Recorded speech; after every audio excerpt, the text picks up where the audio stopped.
Chulman thought he had misheard. His eyes widened as confusion washed over him. The statement had come completely out of nowhere, yet Suho continued as if it were the most natural thing in the world. He explained that he was fully aware of the rumors surrounding him, that he was some kind of prodigy being groomed by the Special Division, practically treated like royalty. Even Deputy Director P. Seung-yeol had been spreading that narrative. But the truth, Suho admitted, was that he wanted to work in the Gate Division far more than in the Special Division. He added that Chulman had been the first person he met after joining the association, and maybe that was exactly why the Gate Division felt more appealing. As he finished speaking, Suho gave an awkward, almost shy smile. Seeing that expression made Chulman's heart sink. Suho was openly expressing a sincere desire, yet there was nothing Chulman could realistically do to grant it.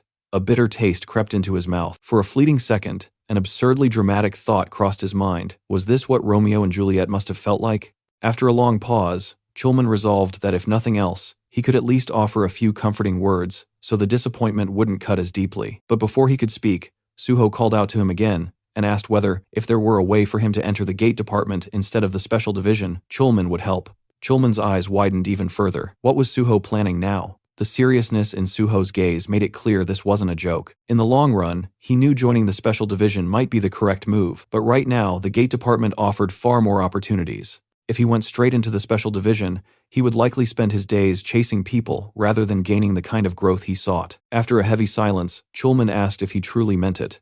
Suho answered immediately, saying he wasn't in a position to joke about something like this. Chulman exhaled slowly and admitted that no matter how he looked at it, he couldn't yet see how he could help, but he asked Suho to explain his plan first. Suho agreed and said the idea was actually quite simple. Director Pai Seung-yeol was already making his intentions public, ensuring everyone knew he planned to bring Suho into the Special Division the moment training ended. Chulman had noticed it too. After all, they had witnessed it together. Chulman couldn't deny that. With years of public service behind him, he was more than capable of reading such signals. Suho continued, saying that if Director Pai had the authority to appoint personnel however he wished, then the answer was obvious: they would counter him with someone who held even greater authority. Chulman frowned, thinking it through. Officially, only 2 people in the association outranked a director. Slowly, a possibility formed in his mind, and he cautiously asked if Suho meant the vice president. Suho crushed his empty coffee cup in his hand, a sharp smile spreading across his face as he shook his head. Not the vice president. He was thinking of the big dog of the association, the president. Suho calmly explained that the association president was preparing to move into an even higher position, which meant he likely had little interest in the internal faction conflicts. But if those internal issues threatened his promotion, things would change. Chulman rested his chin on his hands, thinking it through before answering that the president would probably step in to resolve the matter himself. Suho nodded. Exactly. That was why he intended to move the president through media play. He suggested a headline, something dramatic enough to stir public curiosity: the Korean Hunter Association's Royal Talent and the Special Division. The mere idea made Chulman uneasy. Watching the scenery ahead, Suho continued, saying that if a so-called royal truly existed, and the standard path for such a figure was assignment to the Special Division, the outside world would erupt with noise. Chulman let out a long sigh, agreeing that it wouldn't just be noise. Sensational articles would flood the media every single day. Suho went on to explain that if, at that exact moment, he were assigned to the Gate Department instead of the Special Division, the controversy would disappear almost instantly, buried under a different narrative. Chulman admitted that it sounded ideal, but there was no guarantee the reassignment would land Suho in the Gate Department. That was precisely why Suho was asking for his help. Chulman paused, caught off guard, and asked what he meant. Suho explained that once controversy broke out, any department except the Special Division would have to take him. However, the Management Division and Awakening Division were both aligned with the Vice Chairman's faction, making them unlikely choices. That left only the Resource Department and the Gate Department, and he had no intention of going to the Resource Department. Chulman jokingly asked why not, but the answer was obvious. After his recent achievements, Suho would be pushed relentlessly for research results there and likely die from overwork. The Gate Department, on the other hand, belonged to Director Pai's line. Since Suho and Chulman already knew each other, they would probably station him there temporarily with plans to reclaim him later. Still, Suho said plainly that no matter what happened, he wanted to work with Chulman. Chulman laughed, remarking that Suho had been appealing to him for a while now, and asked if he was truly serious. Suho answered without hesitation that he didn't have anyone else in the association he felt close to. Inwardly, he knew his bond with Chulman wasn't what it had been before his regression. If he wanted that trust again, he needed to join the Gate Department and rebuild it quickly. Trying to lighten the mood, Chulman pointed out that everyone liked Suho and even reminded him that he had a fan club. Suho brushed it off, saying, Being liked and being close were completely different things. The attention only made him uncomfortable. Besides, his ultimate goal was to end the gates themselves. If he worked in the gate department, he could access them faster than anyone else, making it the most efficient path toward that objective. Chulman studied him for a moment before letting out a small laugh. He agreed to help as much as he could, but warned that he couldn't guarantee anything. The title of team leader sounded impressive, but it carried far less authority than people imagined. Suho simply laughed and said he trusted him anyway. Scratching his head, Chulman muttered that he wasn't anyone special, and told Suho not to place too much faith in him. But Suho only laughed again, repeating that he would trust him. Just then, Chulman pulled a cigar from his pocket and said he was going to smoke one. As he raised it to his lips, Suho casually added that aside from the gate department's usual romance strategy, choosing this place had been entirely his own decision. The comment startled Chulman, who quickly asked where Suho had heard about that. Suho replied that people had warned him not to fall for the scenery and sweet lines during the gate department exam. Clicking his tongue in regret, Chulman muttered that if he had known, he would have just taken Suho to a gate near Seoul instead. Suho rose to his feet, stretching slightly before admitting that he had genuinely wanted to come to the Valley of Iron, explaining that there was a rumor that if one killed the monster lion there, something incredible would drop. Chulman narrowed his eyes and asked where he had picked up such a rumor. Suho simply laughed brightly and answered that he had read it on the internet. The Valley of Iron had once been a public gate, freely accessible to hunters much like the famed Tower of Challenge, but everything changed with the sudden appearance of the monster lion. Recognizing the threat almost immediately, the association sealed the gate without hesitation. For a gate to remain public, several conditions had to be met. Entry needed to stay possible, monsters had to spawn continuously, and even if every creature inside was killed, the gate itself could not be cleared. The monster lion shattered all of those expectations. Not only had it appeared inside a gate restricted to level 99 or below, but the creature itself had already surpassed level 100. Despite being classified as a 1-star monster, its overwhelming power destroyed the entire ecosystem within the gate.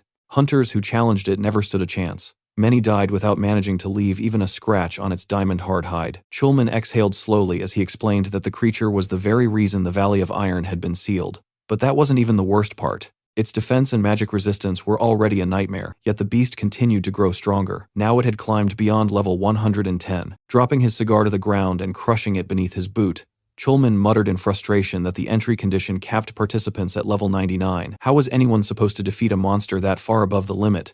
Suho's response came without hesitation. He asked what would happen if they simply killed it. Chulman blinked, stunned, and asked if Suho was seriously suggesting he intended to kill that thing. Suho answered calmly that he would. For a moment, Chulman could only stare at him, his mind struggling to catch up. Then realization dawned.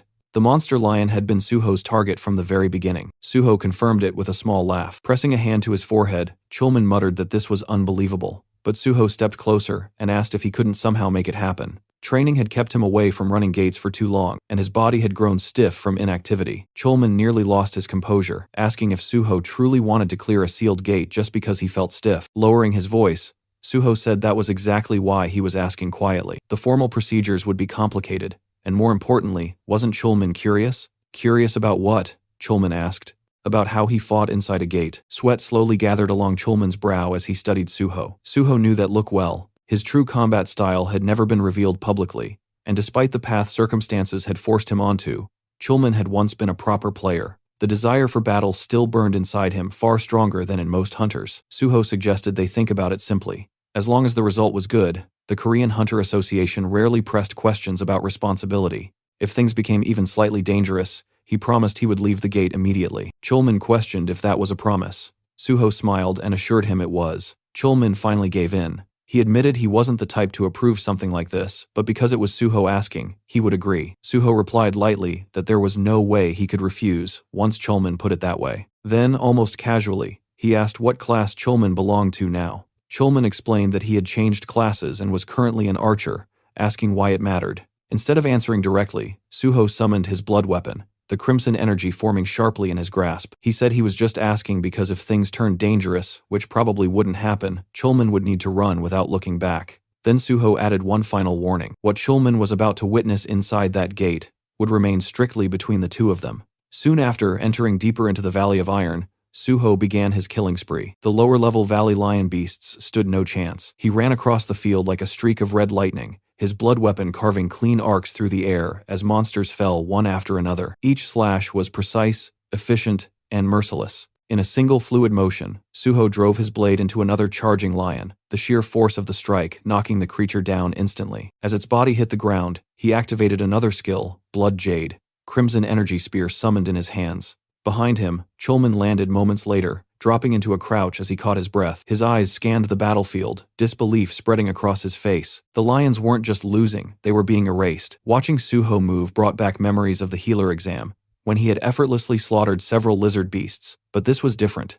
Now Suho was faster, sharper, far more intense. He looked less like a hunter and more like a force of nature. As Suho stood over the corpse of yet another valley lion, a massive shadow suddenly swallowed his figure. Another beast lunged from behind, claws poised to tear him apart. Chulman shouted a warning, but Suho had already seen it. His eyes locked onto the incoming predator. At the very last second, he leaped upward, evading the lethal strike with terrifying precision. The beast twisted mid-charge and attempted to follow him into the air, but Suho moved again, stepping onto nothingness itself. Chulman's breath caught the moment he recognized the technique. Suho had used air step. He wasn't merely dodging anymore, he was moving through the sky itself, as if gravity had lost its authority over him. The charging lion skidded to a halt and twisted around in confusion, unable to comprehend how its prey had suddenly vanished. But by the time the beast managed to locate him, Suho was already descending from above, his blood blade pulled back with lethal intent. The strike flashed once through the air, steel met flesh, and the lion's neck split cleanly before the creature even understood what had happened. Watching the scene unfold, Chulman could only stare, his jaw slack with shock. A single thought repeated itself in his mind. This wasn't a hunter stepping into the Valley of Iron. It was a disaster that had descended upon it. There were no words capable of capturing what he was witnessing. Meanwhile, Suho calmly surveyed the destruction surrounding him. Corpses of fallen beasts littered the field, and the metallic scent of blood drifted heavily through the air. After measuring the chaos he had created, he remarked that causing this much disturbance should be enough to draw out the boss monster. Almost as if the valley itself had heard him, the atmosphere abruptly shifted. From the far distance, something enormous began to move. Each step sent a tremor through the ground, the vibrations growing stronger as the presence approached. Then it revealed itself a lion, far larger than any they had faced so far, its overwhelming aura pressing down on the surroundings like an invisible weight.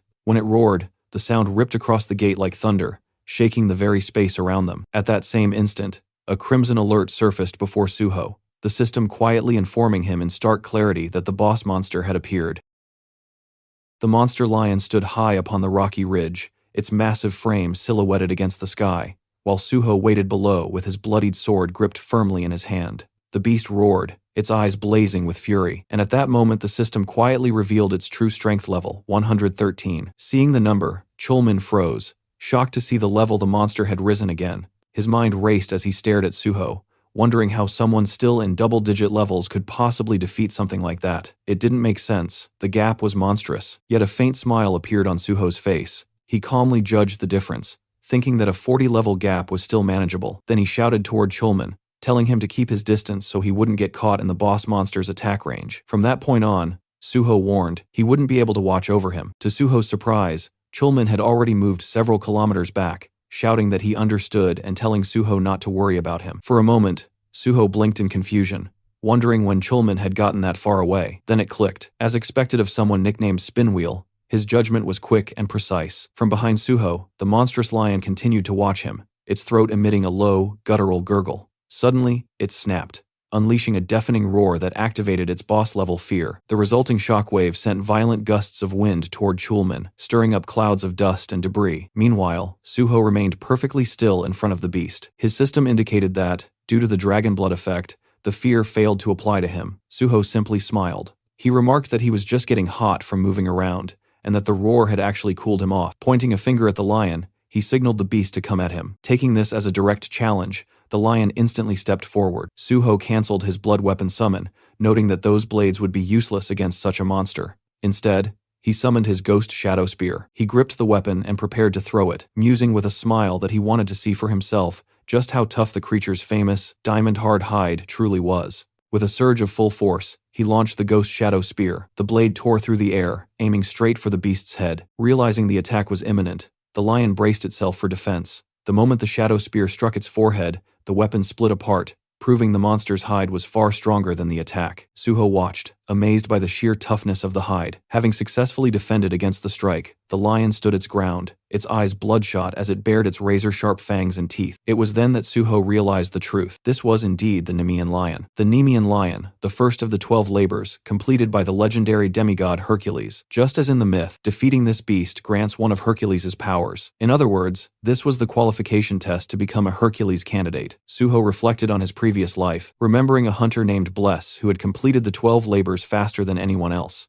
Bless was a man of justice and action, a good friend who had taught Suho much about the nature of Hercules' power. Sorry, Bless, Suho thought, but this time, I'm not leaving it to someone else. I'm taking Hercules' power for myself. He activated his blood skill, clenching his fists as blood swirled and solidified around his arms. The system announced the summon: blood weapon, blood gauntlets. The crimson armor encased him from shoulder to fist, just as the lion charged with blinding speed and murderous intent. From the background, Chulman shouted a desperate warning, reminding Suho that close combat was suicide against a beast that possessed the ultimate spear and shield in its claws and hide. Chulman's desperate pleas for Suho to avoid a frontal assault went unheeded. As the lion closed the distance and reared up to deliver a crushing blow with its massive claws, Suho stood his ground. Instead of retreating, he reached out and caught both of the beast's paws in mid-air. The lion's eyes widened in sheer shock. It began to tremble as it realized it could not overpower Suho's grip. Suho observed that while the claws were undeniably powerful, they were ultimately useless if they couldn't even graze his skin. As the beast continued to strain against him, Suho let out a smirk and decided to test if his own strikes would prove more effective. With a surge of immense strength, he shoved the lion back using his blood gauntlets, forcing an opening. He stepped forward,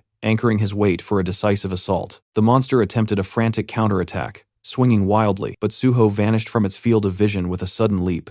Channeling his focus into his fist, Suho delivered a cataclysmic punch into the monster's flank. The impact sent the lion hurtling through the air until it smashed into the rocks, shattering the mountainside. The force was so absolute that it left a trail of destruction in its wake, ending with the beast collapsed and buried in the rising rubble. Despite the brutality of the assault, the lion rose once more, its body remarkably free of even a single scratch. Suho watched the beast with a light smile, though a bead of sweat traced down his face. He marveled at the fact that a strike delivered with his full strength had barely seemed to register. Realizing that blunt force would not suffice, he decided to shift his approach. Suho dashed forward with blinding speed, his blood gauntlet still active. Before the beast could react, he pivoted sharply, moving to its right side and slipping behind its thick mane. He lunged for the monster's neck, determined to grapple it if he could not break it. He climbed onto the lion's back, locking in a powerful hold while the creature began to thrash violently in resistance. Suho recalled the myth of Hercules, who, unable to pierce the hide, had eventually subdued the beast through strangulation. Adopting that same strategy,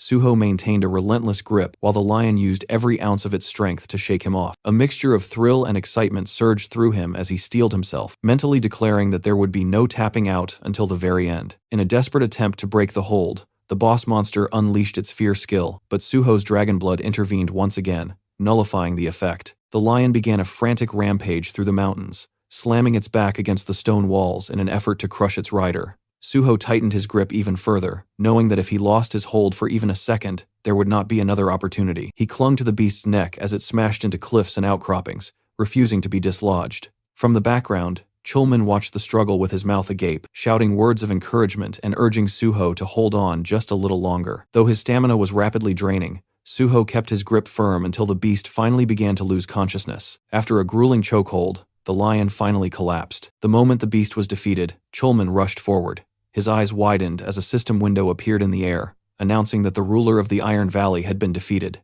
Chulman let out a cheer of pure happiness and called out to Suho with a triumphant smile to check if he was all right. Exhausted and hazy, Suho lay down on the ground beside the fallen monster as the system declared him the MVP of the gate clearance. Once the battle had concluded, Suho drove his ghost shadow spear into the ground beside the Nemean lion's corpse, intending to let the weapon absorb the fallen beast's shadow. He addressed the spear by the name Yongcheng, urging it to feed well. The ghost shadow spear reacted instantly, and a system notification confirmed that it was absorbing the shadow and becoming enhanced. Suho mused that the weapon was like an expensive pet to maintain, expressing his hope that this would be the final feast needed to reach the third stage together. He then accessed his system window to distribute his 2 bonus stat points into strength. Just as he finished, Chulman arrived and gave him a triumphant thumbs up. Chulman reported that the other lions had vanished along with the boss, confirming that the gate had been perfectly cleared. Suho laughed, offering praise for their combined efforts. but Chulman insisted that Suho had carried the entire burden. He then asked, with lingering disbelief, how Suho had even found the courage to face such a beast head-on. Suho calmly explained that he had read about the technique in a martial arts novel a long time ago. He recalled a scene where an indestructible enemy was subdued through strangulation, and decided to apply that same logic. Chulman stared at him in disbelief, questioning if he had truly bypassed a professional strategy guide in favor of a fictional story. Suho merely remarked that such novels often contained the wisdom of life. While Chulman privately wondered if his companion was a bit unhinged, Suho realized he was being judged. He noted to himself that being perceived as a bit crazy was far better than admitting he had seen the solution in a past life. Suho then expressed his gratitude to Chulman for the opportunity to clear the sealed gate. Chulman deflected the thanks, insisting that he and the citizens should be the ones thanking Suho for saving the taxpayers' hard-earned money. Watching him, Suho reflected that Chulman was likely the only person who genuinely cared for the country and its people in such a selfless way. He knew that if news of the gate clearance broke, most others would only be interested in lining their own pockets with the loot. He then pointed toward the lion's corpse and asked the team leader if he could collect its byproducts. Under current regulations, loot from gates cleared by civil servant hunters technically belong to the state. While Suho knew these laws would eventually be overturned during a massive reform of the Great Hunter Association, the restrictive rules were currently in full effect. However, he had no intention of handing over the Nemean lion's remains. Rather than deceiving Chulman, he chose to be direct, valuing their mutual trust over the materials themselves. Chulman took a moment to consider the request while looking at the massive corpse. He eventually gave Suho his blessing to take the byproducts. When Suho pointed out that the rules strictly prohibited it, Chulman noted that since Suho was still a probationary civil servant and not yet an official employee, there was some wiggle room. He turned away with a joking remark, claiming that since he had been running far away at the time, he couldn't possibly have seen anyone collecting loot. Suho laughed and thanked him for the gesture. The system soon issued a notification. The Ghost Shadow Spear had completely absorbed the Nemean lion's shadow, and its mana supply was now sufficient. The weapon underwent an enhancement, awakening a portion of its consciousness. Observing the system window with a smirk, Suho felt a wave of satisfaction at the breakthrough. The panel displayed the Ghost Shadow Spear's new rank as S+, noting that with its third stage consciousness awakened, all its abilities had been significantly enhanced. Most notably, it could now use Shadow Spear S, a skill allowing for an unconditional piercing strike against any target covered in shadows. Suho recognized the technique as Shadow Pierce, one of the Spirit King's primary abilities which he had utilized extensively in his previous life. The spear's consciousness was divided into 5 total stages, and he had managed to unlock the third much faster than anticipated. His reflections were interrupted by Chulman, who asked how he planned to harvest the loot from such a massive corpse, especially since no separate items had dropped. Summoning his blood weapon, Suho assured him he had a way. He attempted to use his steel cut skill on the beast's hide, but the material proved too resilient to be damaged. Chulman noted that the indestructible hide lived up to its reputation, resisting even the sharpest blades. Suho agreed, but clarified that while the hide itself could not be cut by normal means, that didn't make the entire beast invulnerable. Moving to the lion's paws, Suho used his blood weapon to sever one of its own claws. When Chulman asked what he intended to do with it, Suho explained that the Nemean lion's hide could only be torn by its own claws. As he began the work, Chulman wondered aloud if this trick had also come from a martial arts novel. Suho successfully sliced through the hide and explained that this time, the knowledge came from mythology. He recalled that Hercules had stripped the hide using the beast's own talons. Reaching inside the carcass, Suho grabbed the lion's heart and crushed it. The system immediately confirmed his accomplishment. He had completed the first of the hero's 12 labors. He was granted the qualification to wield the power of Hercules, and received a new trait, Hercules Candidate. For achieving such a legendary feat, the system also rewarded him with 10 bonus stat points. The system provided detailed information regarding the Hercules Candidate trait, explaining that Suho had met the minimum qualifications to obtain the hero's power. It noted that among all candidates, only the first to accomplish the 12 labors would become the true Hercules. While holding this trait, Suho will gain a 100% increase in bonus attack power for barehanded combat, swords, blunt weapons, and bows. Observing his system window, Suho noted that more options would be added as he completed each labor. He reflected on the fact that he hadn't even reached a 1-star rank yet, but already possessed dual traits. Looking at the harvested hide and claws, he realized he had also secured incredibly rare materials. Chulman asked if the hide and claws were the only items worth taking, and Suho confirmed they were. When Suho suggested they head out, Chulman cautioned that they needed to prepare their excuses, as it was likely total chaos outside. Indeed, outside the gate, observers watching security cameras were shocked to see the gate disappearing. They were reluctant to believe that such a high-level gate had actually been cleared. When Suho and Chulman emerged, they were immediately swarmed by people demanding to know what had happened. Chulman had explained to the administrators that they were suddenly attacked and that Suho had fought desperately to ensure their escape. He claimed they were in such a rush to survive that they hadn't been able to collect any loot. Later, Suho thanked Chulman for his help, noting that they had managed to slip away without raising suspicion. Chulman noted that as the person in charge, he would handle the remaining formalities. As they moved toward the car, he warned that the incident might cause the gate department to change its tradition of letting hunters choose their own gates. Suho thought of Park Kyuman, deciding that if public opinion shifted, he would have to pull some strings to ensure they could still select their assignments, excluding sealed gates. Suho expressed his regret that a precious department tradition might disappear because of him. Chulman assured him he wasn't trying to make him feel guilty. He explained the difference between a corporate employee and a civil servant, noting that while a company pursues profit, a group that doesn't need to generate profit like civil servants or the military unconditionally prioritizes its own safety. He cited an example of a military ban on cup noodles simply because one soldier got sick, calling it a way for officers to avoid risk since they had nothing to lose.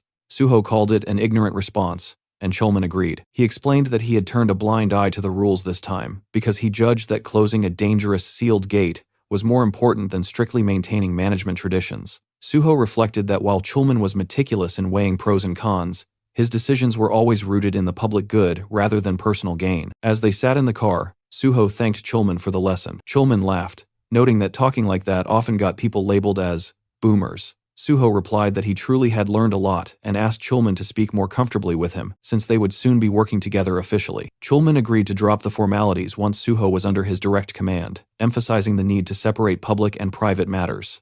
Suho asked about the schedule for the next day, and Chulman confirmed they were set for management and evaluation. He then asked when they would proceed with the plan Suho had mentioned in the valley, using a media play to pressure the association president. Pulling out his phone, Suho said he was just about to start. He called reporter Jo Jinghui, informing him that he was ready to share his story to paint a picture based on his experiences so far. Suho also planned to introduce the reporter to Jung Chulman from the association, who had chosen to become an ally. Suho knew that if they simply published an article about his actions, it might be dismissed as cheap gossip. He wanted the source to be clear and official. He acknowledged that the scale of the plan was large and required groundwork. Reporter Jinghui happily agreed to help elevate Suho's reputation once again, and asked when the article should be released. Suho replied that he wanted the world to know before he went to work the next day. He knew this article wasn't just about getting into the gate department, it was a necessary foundation for keeping Pisang-yeol in check later on. Later that evening, the scene shifted to Suho's safe house. Giwon was lounging on the massive sofa with his laptop open, scrolling through the latest article that had just been published. The headline, written by reporter Jo Jinghui, covered Suho's newest feat, and the internet was already exploding with reactions. Comments poured in non-stop, filled with followers praising him and congratulating him on defeating the monster lion. Watching the flood of responses, Giwon leaned back and muttered that the reaction was as intense as ever. Just then, Suho stepped out of his room. Giwon immediately looked up and asked how he had managed to kill the monster lion when even elite raid teams had failed. While talking, he swung his hands in the air like swords, jokingly demonstrating how Suho must have slashed it down. Suho simply shook his head and calmly replied that he hadn't used a sword at all. He had defeated it in hand-to-hand combat. The answer stunned Giwon. He blinked and asked if Suho meant actual martial arts, wondering if he was joking, but Suho confirmed it casually, explaining that he had finished the fight with ground combat. As he walked over to the window, his thoughts drifted to the report he had already sent to Chief Pisang-yeol before the article went public. With that done, Pai wouldn't be able to nitpick about the incident afterward. Now the next step was informing Park Kyuman. Suho took out his phone and called the vice president, asking if he had seen the article about him that day. Park Kyuman replied that he had already confirmed the news through military reports as well.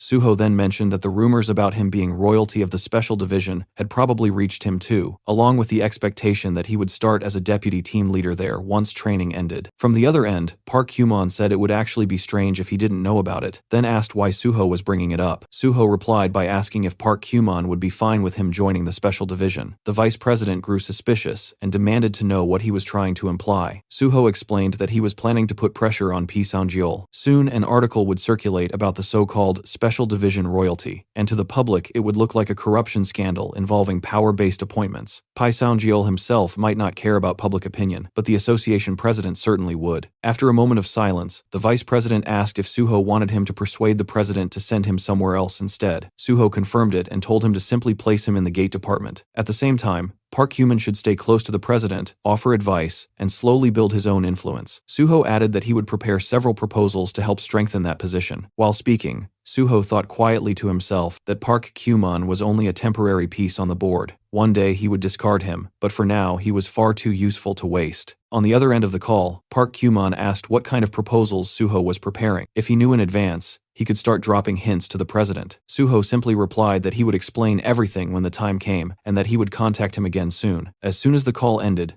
the door to one of the rooms suddenly burst open. Haewon rushed out, jumping with excitement and shouting for Suho. Both Suho and Giwon turned in surprise. Haewon stood there, drenched in sweat, breathing heavily, but his face was glowing with triumph. Clutched tightly in his hand was a blue stone. Between gasps, he proudly announced that he had finally done the slime stone synthesis. The system panel appeared before Suho, displaying the information of the newly completed item. The blue stone in Haewon's hand was identified as Meta Slime Stone, an S-grade item. Its description explained that it was a body fragment of the Meta Slime, often called the Ultimate Slime. Meta Slimes were known as the embodiment of regeneration, composition, and expansion, a material so rare that most people only heard about it in theory. Seeing the result, Suho praised Haewon, telling him he had truly worked hard. Haewon's eyes watered as he complained that all he had done for days was synthesize. Other than eating, sleeping, and going to the bathroom, he hadn't stopped working once, even admitting that he had continued synthesizing while taking a dump. Suho chuckled and kept patting his shoulder, repeating that he had done well. Then he asked if Haewon's level had gone up during the process. The question instantly brightened Haewon's face, and he proudly answered that it had. Every time the slimestone's grade increased, he had received several bonus stat points as well. Suho nodded and encouraged him, saying that was exactly the charm of being an alchemist. With the Meta Slimestone finished,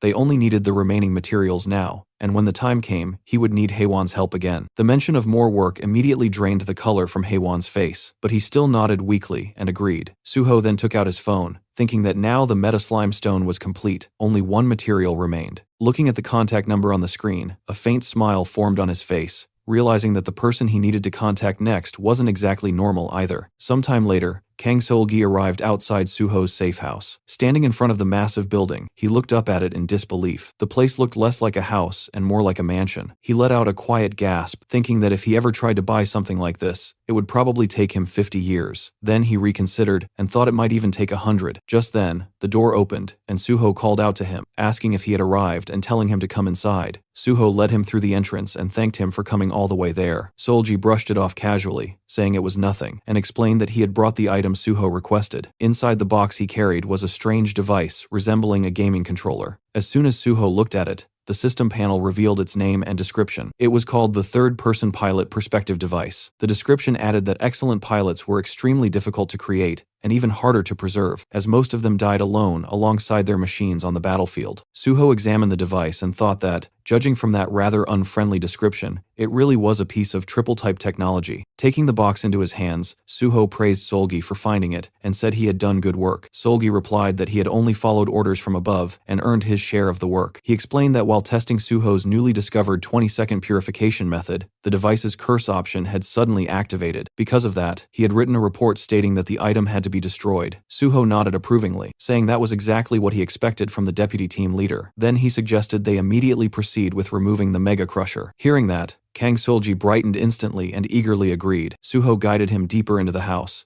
eventually leading him to an underground area. Seol-gi looked around in shock, realizing the mansion even had a basement. Suho then instructed him to sit on the mechanical chair placed in the center of the room. The moment Seol-gi sat down, the chair locked him firmly in place, making him panic. Suho calmly told him that it might hurt a little. He explained even removing a tumor from the body was painful, and the Mega Crusher had been occupying his entire lower abdomen. Standing over the now frightened Seol-gi, Suho explained that the Mega Crusher's parasitism skill caused abnormal status effects within its host. He planned to separate it using a recovery skill that could treat such conditions. In his mind, Suho briefly considered another possible method, feeding the device to a steel-eating Bulgasari, but he dismissed it immediately as far too dangerous.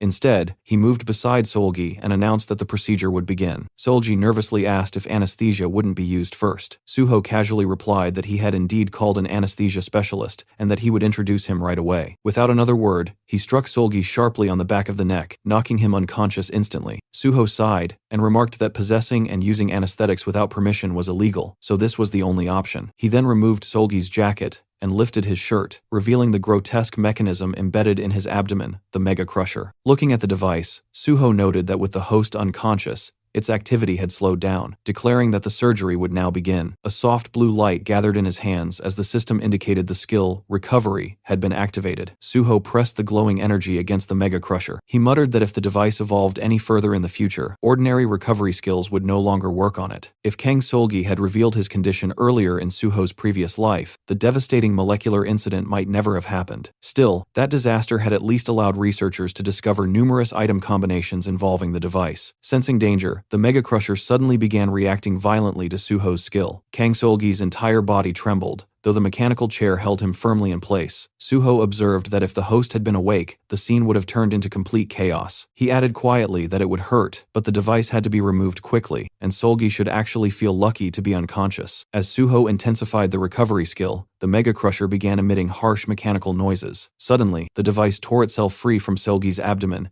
and lunged straight towards Suho. Suho sidestepped the attack smoothly, allowing the object to fly past him and crash onto the floor behind. The device turned toward him, producing distorted mechanical sounds, but within moments, its energy faded, and it reverted into a seemingly harmless item. The system classified it as a B-grade artifact, describing it as advanced technology from another world, capable of grinding any item. Suho crouched down and picked it up. He commented that the moment the Mega Crusher left its host, it always pretended to be a normal item. He smiled slightly, and said that it was quite an amusing thing, and that he would make very good use of it.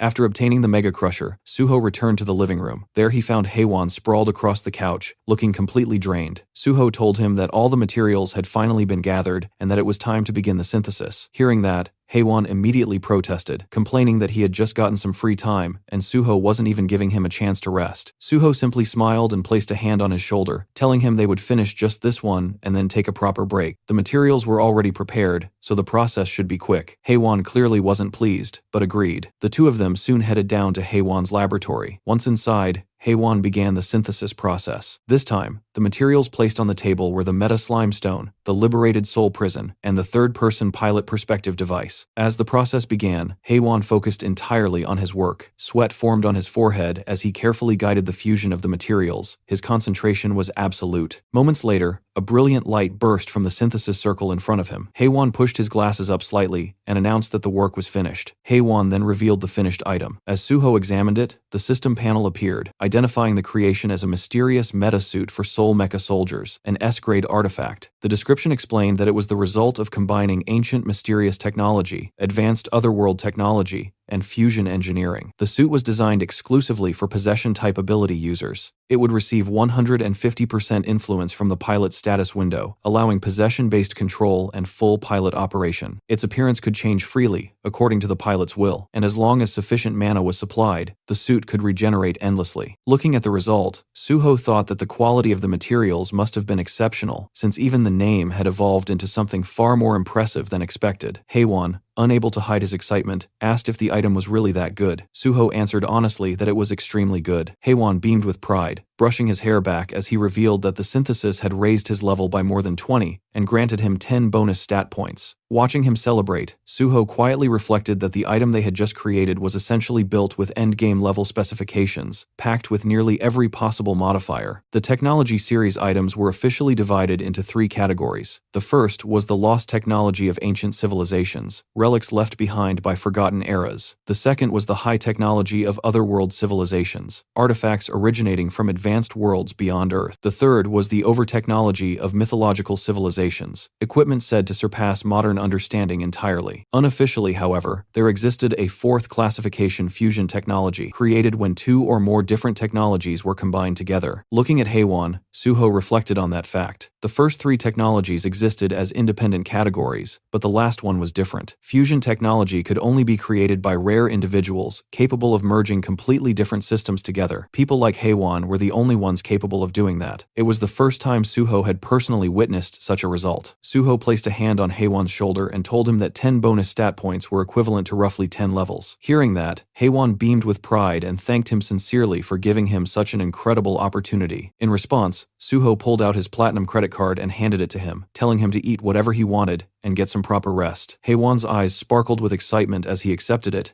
and happily thanked him again. Meanwhile, down in the underground basement, Kang Solgi slowly began to regain consciousness. He suddenly woke with a sharp gasp and immediately looked down at his stomach. When he realized that the Mega Crusher was gone, disbelief spread across his face. Just then, Suho arrived and calmly greeted him, saying that the treatment had gone well and asking how his body felt. Overwhelmed, Kang Solgi immediately dropped to his knees in front of him, thanking him desperately and saying he would never forget this kindness. Suho simply brushed it off, replying that he had only helped in exchange for compensation. But Kang Solgi shook his head, still filled with gratitude. Even if money was involved, he said, patients still thanked their doctors. Suho had approached him first and saved him when he had no one else to rely on. To him, Suho was nothing short of a lifesaver. Suho laughed lightly and told him that if he felt that way, then he should take good care of him while they were both working at the association. Kang Solgi immediately agreed, promising that he would help Suho with anything he could. Watching him, Suho quietly thought that in the resource department, he had successfully recruited someone worth nurturing. Once Pisangyeol's faction was pushed out, this man would become extremely useful. The groundwork was already mostly finished. The next day, the scene shifted to the Korean Hunter Association headquarters. Outside the building, reporters had completely swarmed the entrance. Cameras, microphones, and broadcasting vans filled the area as journalists waited eagerly for Suho to appear and give an interview about his clearing of the Valley of Iron Gate. But what they didn't realize was that Suho had already arrived. Using a concealment skill, he moved quietly through the crowd, slipping past the reporters without anyone noticing his presence. As he walked toward the building entrance, he briefly thought that he was sorry for disappointing them today, but he would soon give them even better material to report on. Once inside the association building, Chulman was the first to notice him. Suho greeted him with a casual "good morning," and Chulman returned the greeting while looking slightly surprised. He pointed out that reporters were completely covering the entrance outside, yet Suho had somehow made it in anyway. Suho simply replied that he had managed to avoid them, and slipped inside. Chulman frowned slightly, and commented that the reporters outside didn't look like the kind of people who could be avoided so easily. The two of them stepped into the elevator together. While the doors closed,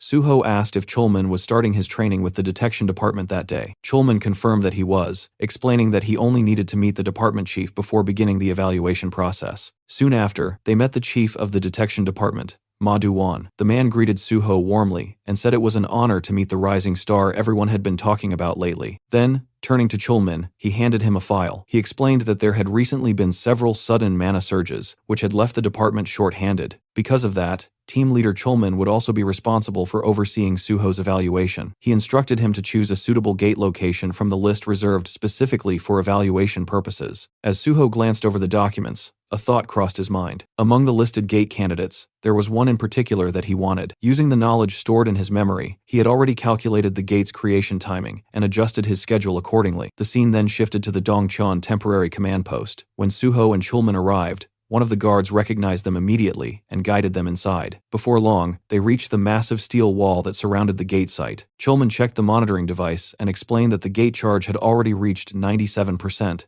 If they were lucky, they might even witness the gate formation process. However, he quickly added that calling something like that lucky felt strange, since gate zapping was never good news for humanity. Suho quietly looked at the reading. 97%. He smirked slightly. To him, this was the perfect opportunity. If he injected just a little mana into the gate point, it would likely force the gate to open immediately. Meanwhile, Chulman began explaining the evaluation procedures. He carefully listed each requirement and steps Suho needed to follow. Suho listened silently, though the information essentially passed through one ear and out the other. Everything Chulman was explaining was something he already knew. After finishing his long explanation, Chulman asked if Suho had understood everything. Suho nodded calmly and suggested they begin right away. Chulman then handed him a device and told him to measure the charge around the gate location. By checking the mana density concentration in the area, they could estimate how long it would take before the gate opened. The system quietly identified the object as a mana measuring device, a tool designed to measure mana density near a gate and determine its charging rate. Holding the device, Suho thought to himself that he needed to approach the exact gate point in order to stimulate it. This evaluation task worked perfectly as an excuse. While pretending to measure the charge, he could secretly inject his own mana and force the gate to activate. He knelt down and planted the device's antenna into the ground. At the same time, he quietly poured his mana into the spot. Almost instantly,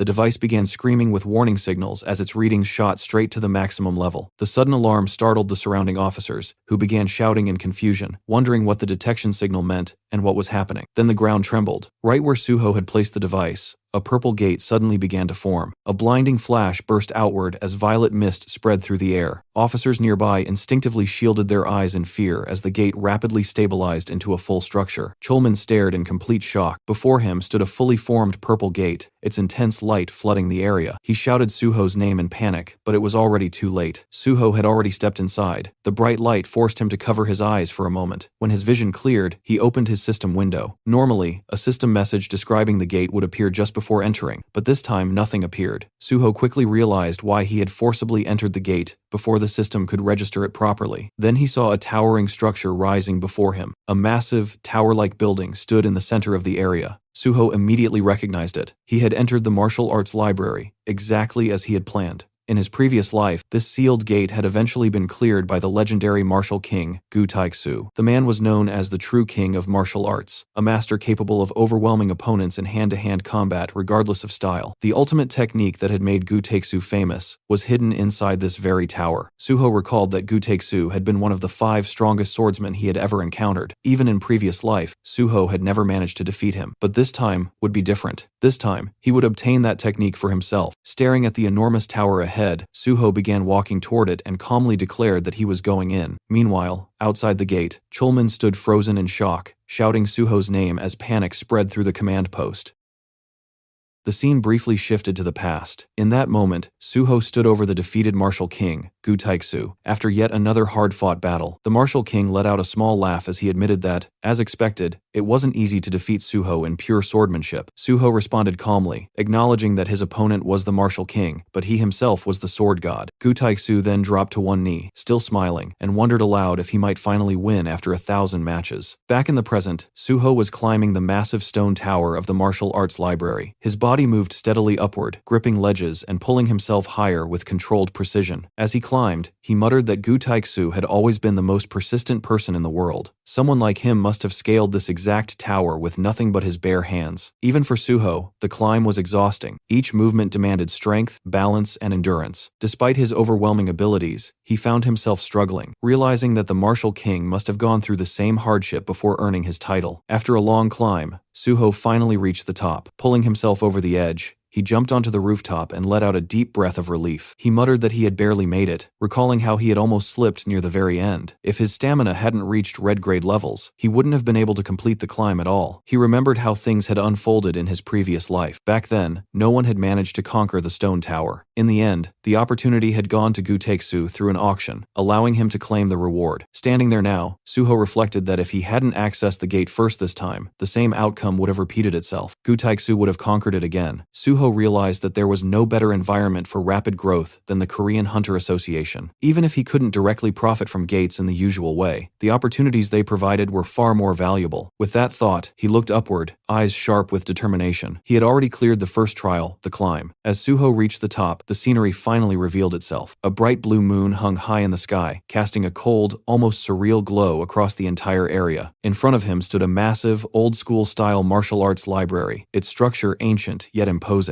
Beneath it spread a huge blue magic circle, quietly pulsing with energy. This place was known as Seogopyeong. Suho stared at the library and immediately understood this wasn't the end yet. To enter it, he would have to pass another trial. He recalled Gu Taixu mentioning that the library was filled with martial arts manuals, countless techniques hidden within its walls. As he walked forward, he observed his surroundings more carefully. At a glance, the terrain felt strangely similar to Kunlun, as if it had been modeled after some legendary martial domain. But the moment his foot stepped onto a specific part of the ground, something triggered. A sharp wave of air rang out. The magic circle ahead began to glow, its light intensifying as mechanisms hidden within the space came alive. Suho wiped the sweat from his face, immediately recognizing what was happening. These weren't just decorations, these were traps, or something even more advanced. The second trial had begun. A blue magical sword materialized from the circle and shot toward him at terrifying speed. Suho reacted instantly, dodging the attack by a hair's breadth. As the blade flew past him, he glanced at it and muttered that this was quite the fiery welcome. But the attack didn't stop there. The magic circle flared again, and this time 2 massive hammers formed behind him. They swung forward with crushing force, aiming to smash him from behind. Suho broke into a sprint, and at the exact moment the hammers came crashing down, he twisted his body and slid across the ground, narrowly escaping the impact. He quickly regained his footing, stabilizing himself as the pressure of the trial filled the air. Then, With a calm expression and a hint of excitement, Suho straightened up and settled into a cool Spider-Man position. If this was how the trial wanted to play it, then so be it. He was ready. After some time, Suho stood there completely exhausted, his entire body drenched in sweat as he struggled to catch his breath. The ground around him was shattered, cracked from the relentless attacks he had been dodging. Looking at the destruction, he couldn't help but think about Guteksu. The fact that someone had cleared this place without even having red-grade stats made Suho realize just how monstrous genius the Martial King truly was. Wiping the sweat from his face, Suho steadied himself. If he failed here, despite having far better conditions, it would be nothing short of pathetic. With that thought, his resolve hardened. No matter what, he would conquer this place. He activated his skill, Mana Detection. In the very next instant, he sensed danger and leaped away. A violent mana blast struck the exact spot where he had been standing just a moment earlier. Had he been even a second late, he would have been vaporized. Watching the aftermath, Suho realized something important. No matter how much this place resembled martial arts concepts, its foundation was still rooted in the system. Whether it was called internal energy or something else, the force driving everything here was ultimately mana. As that realization settled in, the system notified him that his mana detection had advanced from grade B to grade A. Suho understood that this was the result of pushing the skill to its limits. Mana detection was notoriously slow to level up, so this alone was already a massive gain. Soon,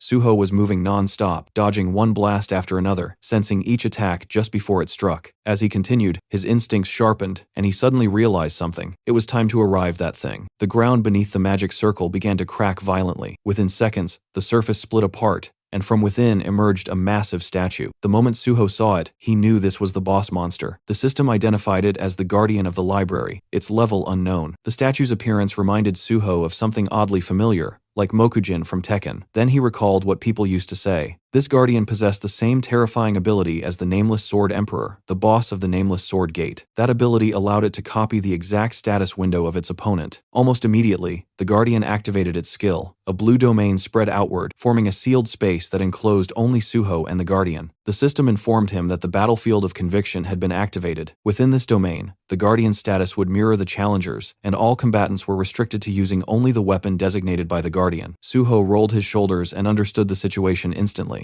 This meant he had to fight using pure technique, nothing else. Now he understood how Gu Taixu had cleared this gate, but at the same time, Suho smirked, thinking, even Martial King Gu Taixu had never managed to defeat the Nameless Sword Emperor. That meant this kind of fight wasn't his absolute domain. At that moment, the guardian summoned a sword, and the system confirmed that the designated weapon was a sword. For Suho, known as the Sword God, there couldn't have been a better outcome. He summoned his blood weapon and pointed it toward the guardian, asking if this would suffice. The statue silently took its stance in response. For a brief moment, the world grew still. Then the guardian moved. It launched itself forward in a single burst of speed. Suho stepped in as well, deciding to end the fight immediately. Crimson energy surged through his body, his aura flaring as his power condensed into a single decisive strike. The next instant, their swords clashed, just a single exchange. Suho passed through the guardian, moving behind it as if the strike had already ended before it even began. For a moment, both figures stood still. Then, with a clean sound, the guardian's sword split apart. The statue froze, as if unable to comprehend what had just happened. Slowly, it turned towards Suho, and then bowed. The system announced that the guardian of the library had admitted defeat. The gate had been cleared, and the MVP of the conquest was on Suho. The system provided him extra experience points for being MVP, and his level went up. Suho looked at the guardian and commented that it had accepted defeat quickly, just like a true martial artist. Then, shifting his gaze toward the towering library ahead, he let out a small breath and said that now that the martial trial was over, it was time to move on to something else. It was time to cultivate knowledge.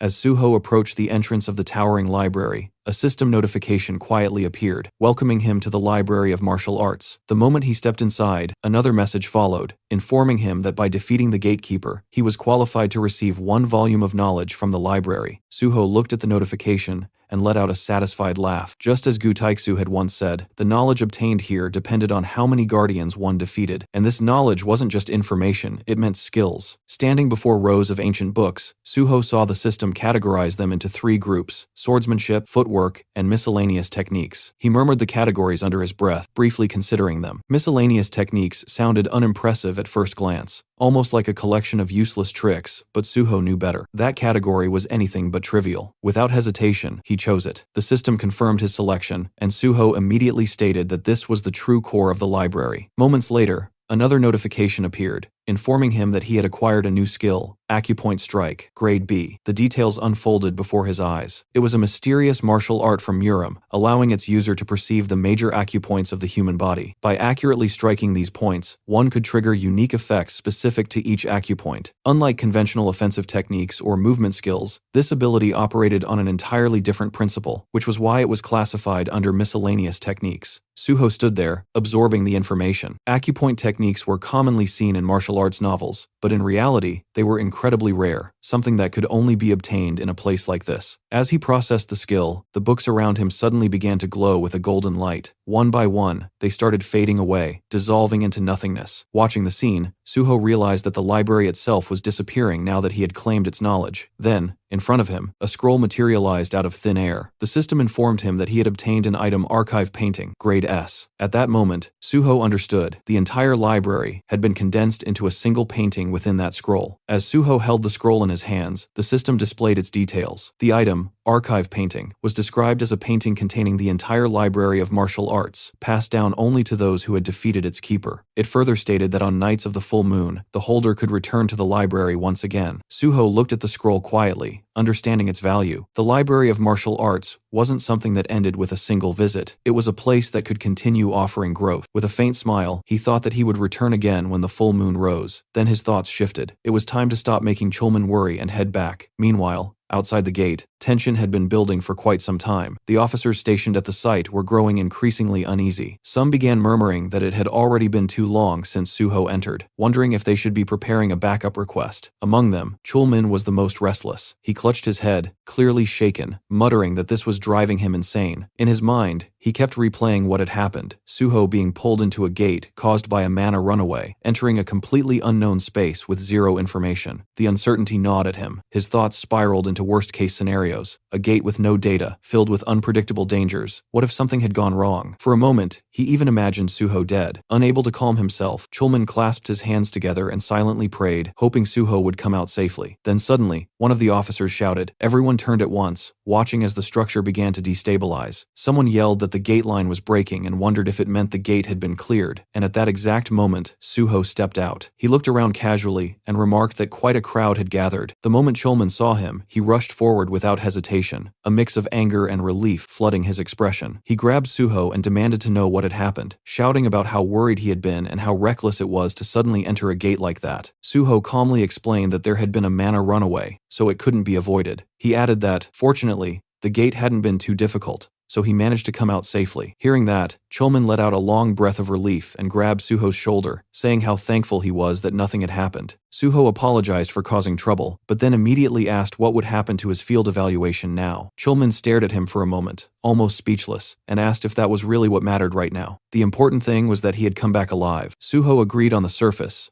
but internally, he still felt that the evaluation was important. Letting out another sigh, Chulman told him they should return to the association first and report everything. After completing his evaluation at the association, Suho returned home in the evening, his body finally giving in to the accumulated fatigue as he slouched onto the couch. Yet even in that exhausted state, a faint sense of satisfaction lingered, because he had once again secured a perfect score in the second gate evaluation, leaving only the Special Forces test ahead. While the system window appeared before him, showing his current level at 75 and his strength stat at 99, along with 2 remaining bonus points, and without much hesitation, he pushed the stat to 100, watching as its color shifted into a distinct orange, while the system acknowledged the advancement and informed him that his strength could now grow even further, making Suho quietly acknowledge that even for him, this rate of growth felt absurd, his fingers tightening into a fist as he sensed the overwhelming power flowing through his body, and concluded that at this pace, he would not lose to anyone in this life, even considering the possibility of clearing a disaster-level gate alone, since he had already done it once before, and knew that with enough preparation repeating, it would not be impossible. Just as his thoughts were settling into deeper calculations about his growth and future plans, the sudden vibration of his phone pulled him back to reality, and when he glanced at the screen, he saw the caller was none other than the Special Department head, P. Sang-gil. which immediately sharpened his focus as he picked up the call and greeted him calmly, listening as Lee Sang-yeol casually brought up the topic of his upcoming special training scheduled for the next day, while also mentioning that all of Suho's evaluations so far had been flawless, emphasizing that if he were to pass the final special division test as well, he would become the first and youngest perfect scorer in the entire history of the association, a statement that would normally shake anyone but barely stirred Suho on the surface, even as Lee Sang-yeol lightly pointed out how unexpectedly flat his reaction sounded, something Suho brushed off outwardly, while internally acknowledging that such achievements naturally felt less significant to someone walking through life for the second time. However, the tone of the conversation shifted when Lee Sang-yeol revealed that he would personally take charge of this final evaluation, a detail that immediately stood out to Suho, because Lee Sang-yeol was not the type to step forward directly, unless there was a specific intention behind it, and what followed only deepened that suspicion, as he declared that instead of conducting separate tests, he would combine the Special Division and Investigation Division evaluations into a single process and handle everything at once. The Special Forces were divided into two distinct branches, one focused on investigating criminal players, and the other handling large-scale operations with greater authority, meaning there had never been any precedent for merging their evaluations like this, making it clear that this was not just a matter of efficiency but a deliberate use of power to control the situation. Even so, Suho maintained his composed demeanor and accepted the arrangement without hesitation, asking about the assignment only to be told that he would find out the details the next day. After the call ended, Suho remained still for a moment before his expression hardened slightly, his mind already moving ahead as he analyzed the implications of this sudden change, realizing that if things unfolded unfavorably, he could be forced into the special division before his preparations were complete, something that would disrupt the entire path he had carefully been building. And with that realization, he leaned forward, resting his chin on his hand as his thoughts sharpened into a clear conclusion that timing was now critical, and that external pressure needed to be applied before the association could finalize anything. Without hesitation, Suho picked up his phone once again and dialed reporter Jo Jinhui, fully aware that controlling the narrative through media would be the most effective way to influence the situation from the outside, and in that moment his priority became simple and absolute as he focused on bringing the article forward first, ensuring that the board would be shaken before anyone could move against him. The next day, Suho arrived at Chief Lee Sang-yeol's office and greeted him as he stepped inside, finding the man casually looking at his phone before acknowledging him and gesturing for him to sit, while Suho quietly recalled how Pai had already moved things forward without even informing Chulman, confirming that he had simply pushed ahead on his own authority without hesitation, a decision that made Suho internally note just how forceful and bulldozing his personality truly was. Lee Sang-yeol then shifted the conversation, mentioning that he had heard Suho had also caused a stir in the detection division, brushing it off lightly as Suho responded in a calm and understated manner, only for Pai to laugh at his modesty and remark that the world clearly didn't see it that way, before sliding a document across the table and telling him to take a look. And as Suho's eyes fell on the contents, he saw a photograph of Kim Kyung-won, with Pai explaining that the man was now rotting away in Blue Prison, a detail that immediately made Suho question the intent behind bringing him up at this moment, his thoughts sharpening as he asked whether the upcoming evaluation was connected to this case. Pai Sang-yeol answered in an ambiguous tone, implying that it was indeed related, then brought up the incident when Suho had gone to capture Kim Kyung-won, specifically mentioning that Sun Baek-jeom had been present at the scene as well. He told Suho him to review the back page and calmly questioning why Suho had chosen to leave Baek-jeom behind at that time, prompting Suho to repeat his earlier explanation that the scale of the situation had been beyond what he could handle alone, while Pai lit a cigarette, acknowledging the reasoning before quietly shifting the pressure by asking what would happen if Suho could handle it now, his gaze steady and probing as he watched for any reaction. Suho remained composed, offering no immediate response outwardly, yet internally he understood the meaning behind those words with perfect clarity, realizing that this was not merely an evaluation, but a deliberate test designed to push him into confronting higher-level targets while simultaneously measuring his capabilities and loyalty. And as a faint smile formed on Suho's face, he accepted that this was the kind of man Lee Sang-yeol truly was, someone who molded people by dragging them through conflict. In response, Suho met his gaze without hesitation and stated that if it was within his ability, then he would take responsibility and handle it completely, already deciding in his mind that he would play along with this game for now, fully aware that this path would only pull him deeper into the unfolding power struggle.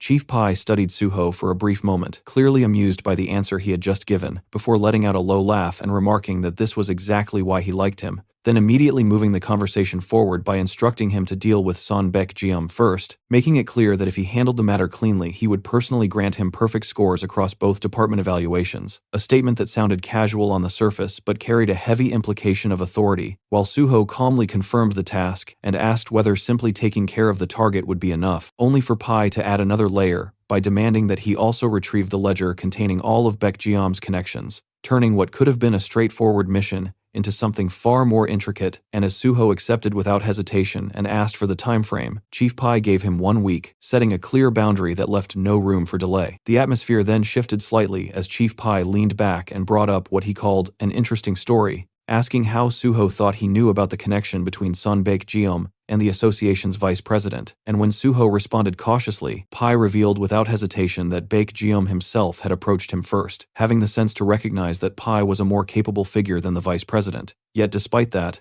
Pai had rejected him outright, explaining in a blunt and almost dismissive tone that taking money from someone like that would make him no different, emphasizing that he was cut from a different cloth, someone who had once served as a prosecutor in the Seoul Central District Prosecutor's Office, before being forced out after becoming an awakener, a transition that Suho understood all too well since certain professions in Korea could not be held after awakening, and in Pai's case that turning point had twisted his path entirely, redirecting his ambitions toward power within the Hunter Association, where he had climbed to the position of Special Forces Department Head not through raw combat ability but through the sharp, calculating instincts he had honed as a prosecutor, creating a man driven not by wealth but by a deep-rooted elitism and an obsession with control. Pai's words carried a cold certainty, as he stated that not everyone wearing human skin was the same, drawing a clear line between himself, Suho, and the rest. A statement that Suho acknowledged outwardly while internally recognizing just how dangerous such a mindset truly was, because a man who sought only power without distraction was far more terrifying than those driven by greed, the kind of person who could orchestrate massive incidents without hesitation or remorse. And as Pai rose from his seat and asked if Suho needed anything else, Suho took the opportunity to make a request that momentarily broke the flow, asking if the Special Forces evaluation could be conducted strictly according to the rules, a suggestion that caught Pai off guard before Suho clarified it with a light smile, expressing his intent to earn the perfect scorer title properly without shortcuts, even though internally he was simply unwilling to let his record be stained or manipulated by external interference. Chief Pai burst into laughter at that, calling Suho even crazier than expected, yet ultimately agreeing on the condition that only the theory exam would be taken, dismissing the need for redundant practical testing. And as he moved toward the door, he allowed Suho to proceed immediately, questioning whether he even understood how difficult the Special Forces test truly was compared to the others, while Suho accepted calmly with the quiet confidence of someone who had already experienced it once before, knowing better than anyone what lay ahead. And Pai, clearly satisfied by that boldness, gave his final approval, telling him to take the exam right away, as if testing whether that confidence would hold under real pressure. Soon after, Suho completed the Special Forces theory test, and his answer sheet was immediately sent for evaluation, where Pi Sang-yeol personally reviewed it in his office, scanning through each page with growing interest as his expression slowly shifted into something sharper, almost entertained, while he muttered to himself that it was absurd for someone to solve such deliberately difficult questions so effortlessly, especially when those problems had been designed specifically to filter out pretenders. Yet Suho had answered everything flawlessly, as if he had already seen it all before, leading Pai to acknowledge that this level of precision was not normal, before setting the paper down and letting out a quiet laugh, his lips curling into a faint, dangerous smile, as he concluded that a blade this sharp could easily become a problem if left unchecked. At the same time, Suho stood outside the vice president's office, his thoughts already moving ahead as he recalled Pi's behavior and briefly noted how casually the man ignored even basic rules like smoking indoors,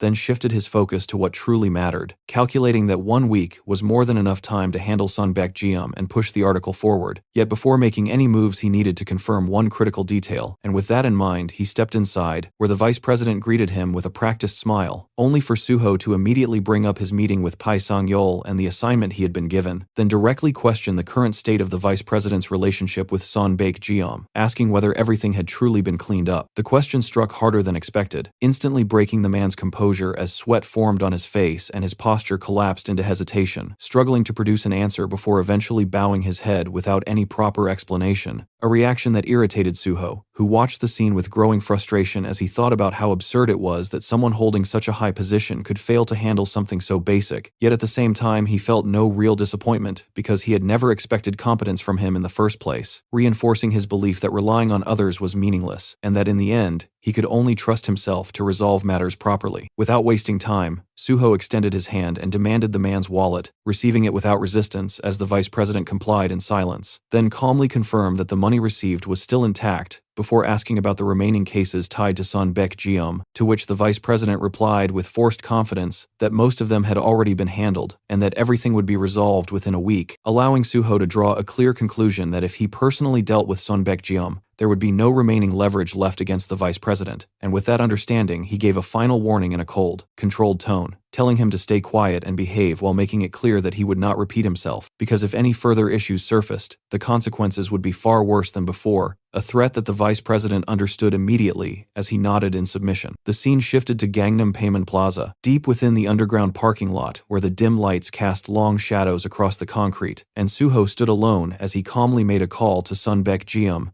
informing him of his presence and ordering him to come down immediately, his tone casual yet leaving no room for refusal, and not long after, the elevator doors slid open to reveal Baek-jeom stepping out along with nearly 20 armed men, their presence filling the space with tension as Suho looked at them and simply laughed, as if the numbers meant nothing to him. Without even acknowledging the hostility, Suho casually tossed his car keys toward one of the bald men, treating him like a valet and instructing him to park the car and handle the fee separately, an act so dismissive that it instantly provoked anger. Yet before the man could properly react or speak, Suho moved in a flash and grabbed his jaw with overwhelming force, silencing him instantly, while coldly remarking that he clearly did not understand his place, tightening his grip as the man's resistance turned into panic. And although the surrounding thugs instinctively reached for their weapons, the situation froze when Baek-jeom shouted at them to stand down, fully aware of the gap in power between them and Suho, who then released the man with a flick, and commented that it was absurd for them to even think they could win, casually noting that those beaten earlier had apparently failed to pass along the warning. The atmosphere shifted as Baek-jeom led Suho upstairs to a luxurious two-floor suite that radiated wealth, complete with a grand chandelier and wide sofas. Yet even in such an environment, Suho remained completely unfazed as he took a seat like he owned the place, observing that Baek-jeom seemed to be using it as a full residence, before moving straight to the point and questioning why. Despite the association president returning the money, Baek-jeom had refused to take it back, a question that struck deeply as the man admitted that accepting it would have been meaningless, revealing his anger and resentment toward being discarded after everything he had invested, believing that if he was destined to be thrown away anyway, then dragging others down with him was the only choice left. Suho listened without interruption, his expression calm, but his presence growing heavier, and after acknowledging the reasoning without any real interest, he leaned slightly forward and fixed his gaze on Baek-jeom, the faint smile on his face carrying an unsettling weight as he asked a single question, whether he wanted to live, and the moment those words fell, Baek-jeom's body reacting instinctively to the killing intent hidden behind that calm tone, while Suho's expression hardened and his eyes turned cold, making it clear without needing repetition that this was not a question open to interpretation, but a line that would decide everything from this point onward. After hearing Suho's warning, Baek-jeom suddenly stood up from the couch and excused himself for a moment, while Suho quietly watched without understanding what he was about to do. Baek-jeom immediately gave an order to his servant and told Suho that he would be right back, and only a few seconds later he returned carrying a large bag, which he slammed onto the table before opening it to reveal stacks of cash, clearly attempting to resolve everything through a bribe. Seeing this, Suho found the situation ridiculous and questioned whether he had ever asked for money, which left Baek-jeom visibly confused as he hesitated, wondering if that was not what Suho wanted. As Suho slowly rose to his feet, the shift alone made Baek-jeom uneasy, and Suho coldly pointed out that he clearly did not understand what was being said, deciding that words alone would not be enough and that it was time to make him understand properly. Cracking his knuckles, Suho remarked that people who overthink always fail to solve simple problems, then looked down at Baek-jeom and told him to start thinking simply, because the pain he was about to feel would be the price for failing to do so. In the next instant, Suho moved and struck with his acupoint technique, pressing precise points on the left chest and upper right chest, using only his index finger, instantly triggering unbearable pain that forced Baek-jeom to cry out, the sound echoing through the room and alerting the guards who rushed in demanding to know what was happening. The moment they saw their boss being attacked, they charged towards Suho with killing intent, but Suho simply glanced at them and activated his coercion, releasing a blue aura from his body that slammed them to the ground as if an immense weight had crushed them, pinning them in place without resistance. Without even sparing them another look, Suho calmly told them not to interrupt the conversation, then turned back to Baek-jeom, who was now kneeling in front of him, trembling and crying in extreme pain. Suho explained that he had pressed one of the most painful acupoints, then pressed it again briefly before releasing the effect, allowing Baek-jeom to gasp for air as he struggled to recover. Watching him, Suho pointed out that when the mind fails, the body suffers, making it clear that this was the result of his inability to understand simple things. Still kneeling, Baekjeom immediately submitted and declared that he would do whatever was asked, and Suho told him to bring what he needed, which only confused him further for a moment, until Suho clarified, with a calm smile but threatening intent, that he wanted the ledger containing every detail of the bribes given to Park Kyuman, including every record used to maintain those connections.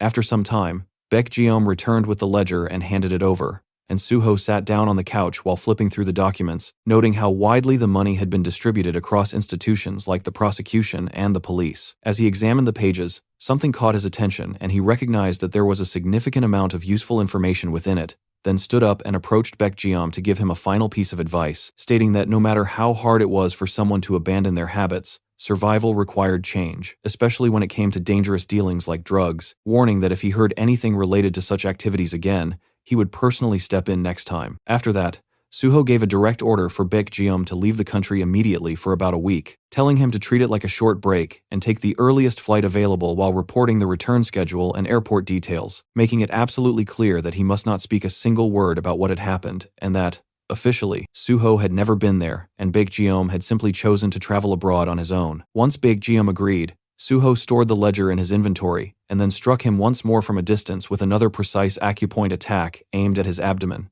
embedding a hidden condition as insurance. Baekjeom collapsed to the ground in confusion, unable to understand what had just been done, while Suho calmly explained that it would not cause pain, but would prevent him from engaging in night activities for a while, revealing that he had targeted a specific point to ensure compliance. The realization hit Baekjeom with horror, that he had become impotent. Suho turned and walked toward the exit, leaving behind a final condition that if Baekjeom wished to return to normal, he would have to keep his promise without fail. After finishing things with Baekjeom, Suho settled back into his car and parking lot. He immediately made a call to reporter Jinwi, telling him that he had forwarded the file he had just secured and instructed him to dig out every piece of personal information connected to the names listed inside, making it clear that the work needed to be completed within a week if possible. Jinwi responded with visible excitement, saying he had been itching for something like this.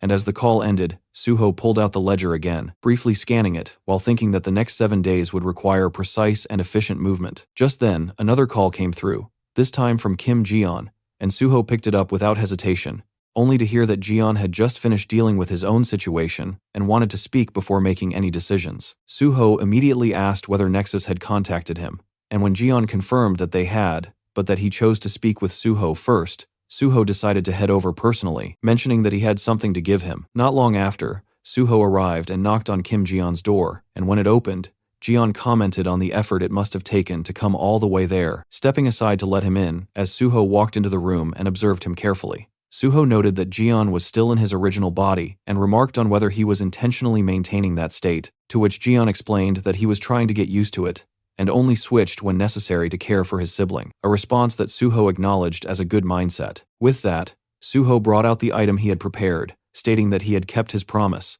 and presented the compact form of the item he had made earlier, combining multiple items, and explained that while it appeared simple, it was capable of transforming when used properly. The moment Jeon realized it was an S-rank item, his expression shifted into shock and confusion, unable to understand why something so valuable was being handed to him, but Suho calmly reminded him that he had promised to give him a path forward and wanted him to return as an active hunter. Holding the item, Jeon hesitated for only a moment before agreeing to try it, placing it beside the bed and activating his possession ability as instructed, allowing a purple light to form around his hands as the energy wrapped itself around the object, and in the next instant, the transformation triggered, the suit materializing around him in a seamless motion until it fully enveloped his body in a sleek, assassin-like form. As the process completed, Jeon trembled slightly while adjusting to the sensation, and Suho observed him closely as he tested his movements, quickly realizing that the suit responded as if it were a natural extension of his own body, something Jeon himself confirmed as he experienced a level of control he had not felt before. Watching this, Suho felt satisfied that there would be no issues even if Jeon engaged in real combat from this point onward. Suho then stated that before heading to Nexus,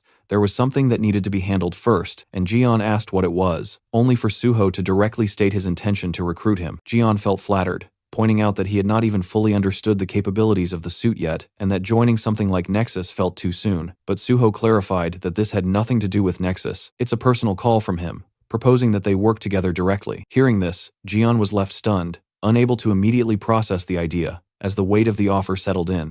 Jian looked at Suho with visible hesitation and asked if he was truly serious, questioning how someone like him could possibly be of any real help. But Suho answered without any pause, explaining that in his goal of ending the gates, Jian's power would become an essential piece, assuring him that he would be properly compensated and, more importantly, promising that once his own abilities developed further, he would personally heal his younger sibling. Jian showed clear doubt at that claim, explaining that he had already searched through countless methods and found no possible treatment, but Suho calmly clarified that while modern medicine had its limits, abilities possessed by players, especially healers with supernatural skills, operated on an entirely different level, and even though there had been no known cases yet, the sheer diversity of healing abilities meant that such a condition was definitely curable. In his mind, Suho recalled how, in his past life, the Saintess of Russia, Isabella, had been the first to cure a vegetative patient, and he knew that by following that exact path, the same result could be achieved again. Hearing this, Jian's resistance slowly broke down as he admitted that being helped to such an extent left him with no choice but to follow, though a lingering concern remained about whether he would be able to handle the responsibility properly. But Suho dismissed that worry with quiet confidence, stating that someone like him would adapt faster than expected, and then guided him to test the suit further by switching it into third-person mode. As Jian activated the function, two system options appeared before him, first person and third person, and the moment he selected the latter, his perspective shifted completely, placing him outside his own body as if he were observing himself from a game screen, with a familiar control interface forming in his hands like a keyboard and mouse setup, leaving him stunned at how real yet game-like the experience felt. Suho, watching this reaction, understood exactly what was happening, recognizing that this was the core ability of the metasuit, the viewer function that allowed control from an external perspective, and he explained that the system naturally replicated whatever environment the user was most accustomed to, which was why Jian was experiencing it like a game interface. As Jian adjusted to the controls, he instinctively drew his weapon and began moving in a way that resembled a skilled in-game character, executing fluid, flashy sword movements as purple energy trailed behind each swing, and Suho observed closely, noting that the efficiency and detail of each motion had drastically improved compared to what would have been possible in first-person control. Jian, now operating in third-person mode, experienced a strange yet immersive sensation as everything around him felt exactly like a game interface, his movements syncing perfectly with his intent, while his perspective remained detached from his physical body, making the entire experience feel unreal despite being grounded in reality, and he internally expressed how bizarre it felt that this wasn't a simulation or a PlayStation environment, but actual reality unfolding through a game-like lens. Suho, observing his reaction, calmly explained that this wasn't even the full extent of the suit's capabilities, as with enough focus and intent, Jian could go beyond simple control and actually transform into characters, or rather into any being he could imagine within the world. Taking that idea seriously, Jian decided to test it immediately and shifted his focus toward altering his form, choosing Suho as the first model simply because he was standing right in front of him, and within moments, his appearance began to change, restructuring itself until he resembled Suho almost perfectly, though slight inconsistencies still lingered. Suho, watching this unfold, found it amusing and remarked that it felt like looking into a mirror, though he quickly noticed that the colors and finer details weren't completely accurate yet, prompting Jian to refine the transformation further. Concentrating more deeply on the suit's functions, Jian adjusted every detail, and in the next instant, he stood there as a flawless copy, matching Suho's appearance with complete precision down to the smallest detail. Suho acknowledged that the result was now indistinguishable, to the point where anyone would believe they were twins if they saw them side by side. Then, without letting the moment linger too long, Suho shifted the focus forward, indicating that it was time to head Nexus, while Jian hesitated briefly, wondering if he should continue in that copied form, but Suho advised him to return to his original appearance, keeping things straightforward as they prepared to move ahead. The scene shifted to Nexus Academy, where the executive carefully examined Jian,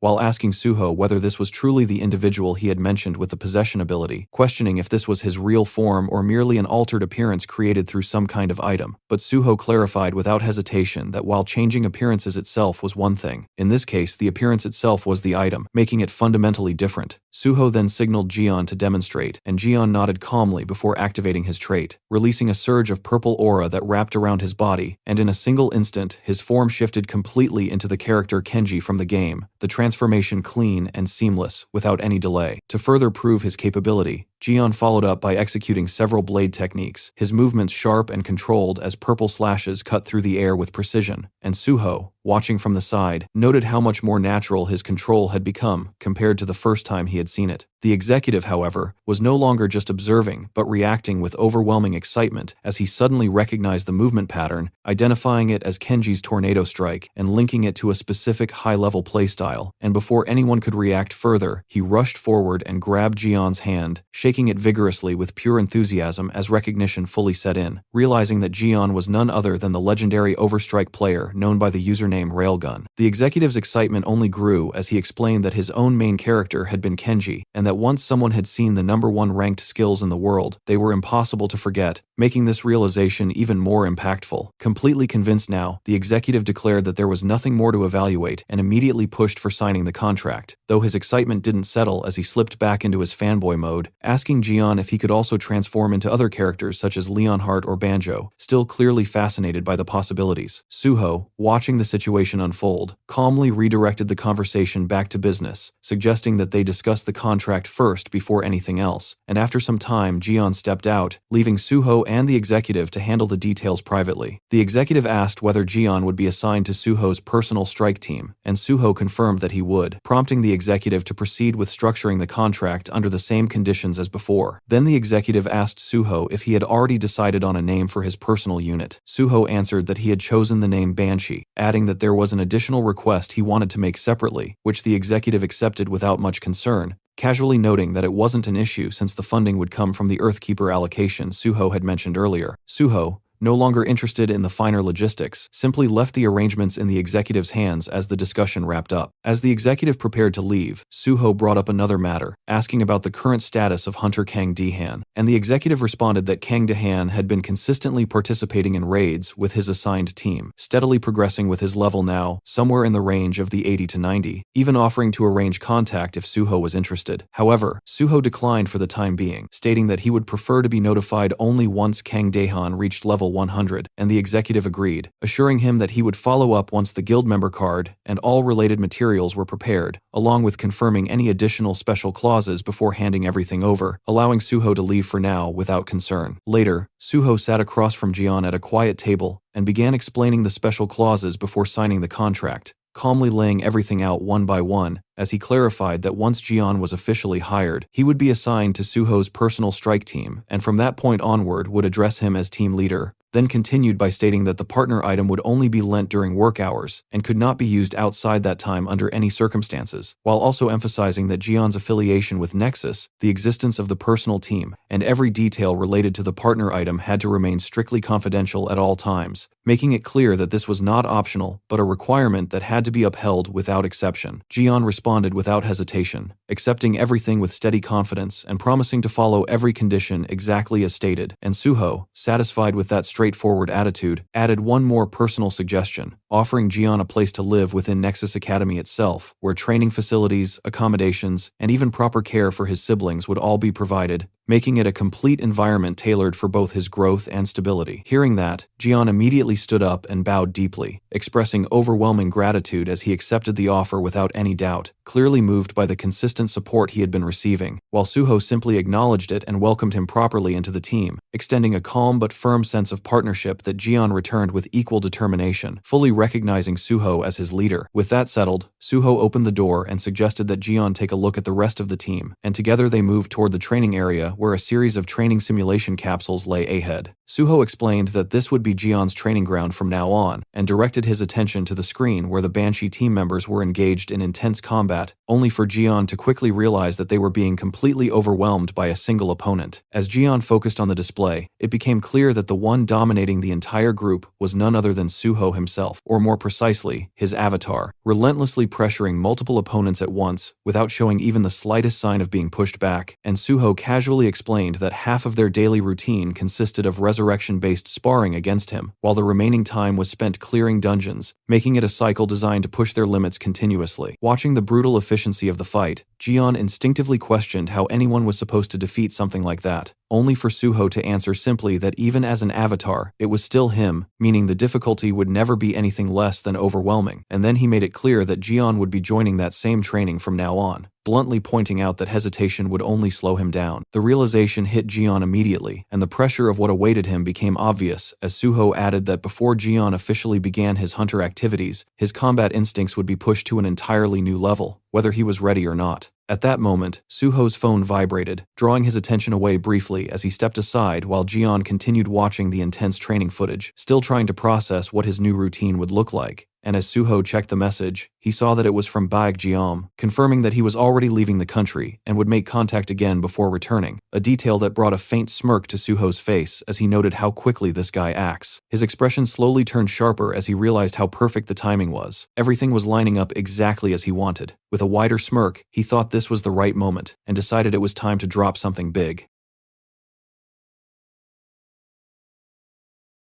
Later, Suho made a call and calmly introduced himself as a hunter affiliated with the Great Hunter Association, asking if the person had time to meet for a cup of coffee that day, then adding that he had something important to share regarding former prosecutor Pi Sung-yeol. The person on the other end was prosecutor Kim Seung-hwan, and the mention of Pi immediately gave weight to the conversation, enough for him to accept the meeting without delay. Soon after, Prosecutor Kim arrived, and Suho already recognized him as someone capable of exerting influence outside the association, a figure quietly connected to Lee Sang-yul and the power structure surrounding him. As they greeted each other, Suho casually joked as if testing the atmosphere, implying whether Kim had suspected him of being an impersonator, but the prosecutor instead focused on a sharper concern, questioning how Suho knew about his connection with Pi Sung-yeol. Suho brushed it off lightly, remarking that no secret in the world ever stays perfectly hidden, keeping his tone relaxed while revealing just enough. As they walked together, Suho continued in the same calm manner, pointing out that there were clearly more than just one or two people who held Pi Sung-yeol as an enemy, and then openly included himself among them without hesitation. The bluntness of that statement caught Prosecutor Kim off guard, making him question whether Suho was revealing too much too quickly, especially considering they had barely been speaking for even a few seconds. They took their seats on a quiet bench under a dim night lamp, and Suho handed Prosecutor Kim a drink he had prepared in advance, already knowing his preference for an iced cafe mocha without whipped cream, a detail that immediately put the prosecutor on edge. Kim reacted with irritation, interpreting it as a display of power, but Suho calmly dismissed that idea, explaining that it wasn't about showing power but about demonstrating his intelligence-gathering ability, since there was nothing to gain from trying to intimidate a prosecutor. The prosecutor warned that this kind of conversation could easily take place in a much more formal setting, hinting at consequences, but Suho remained relaxed, pointing out that there was no reason to waste energy on empty threats, especially since as a hunter he fell outside normal prosecutorial authority anyway. Kim then brought up the possibility of informing Pi Sung-yeol about this meeting, testing Suho's confidence, but Suho responded without hesitation, stating that he said everything precisely because he knew Kim was not the kind of person to act that way. That remark caught Kim off guard, but Suho continued, describing him as someone who avoided internal politics and focused solely on his work,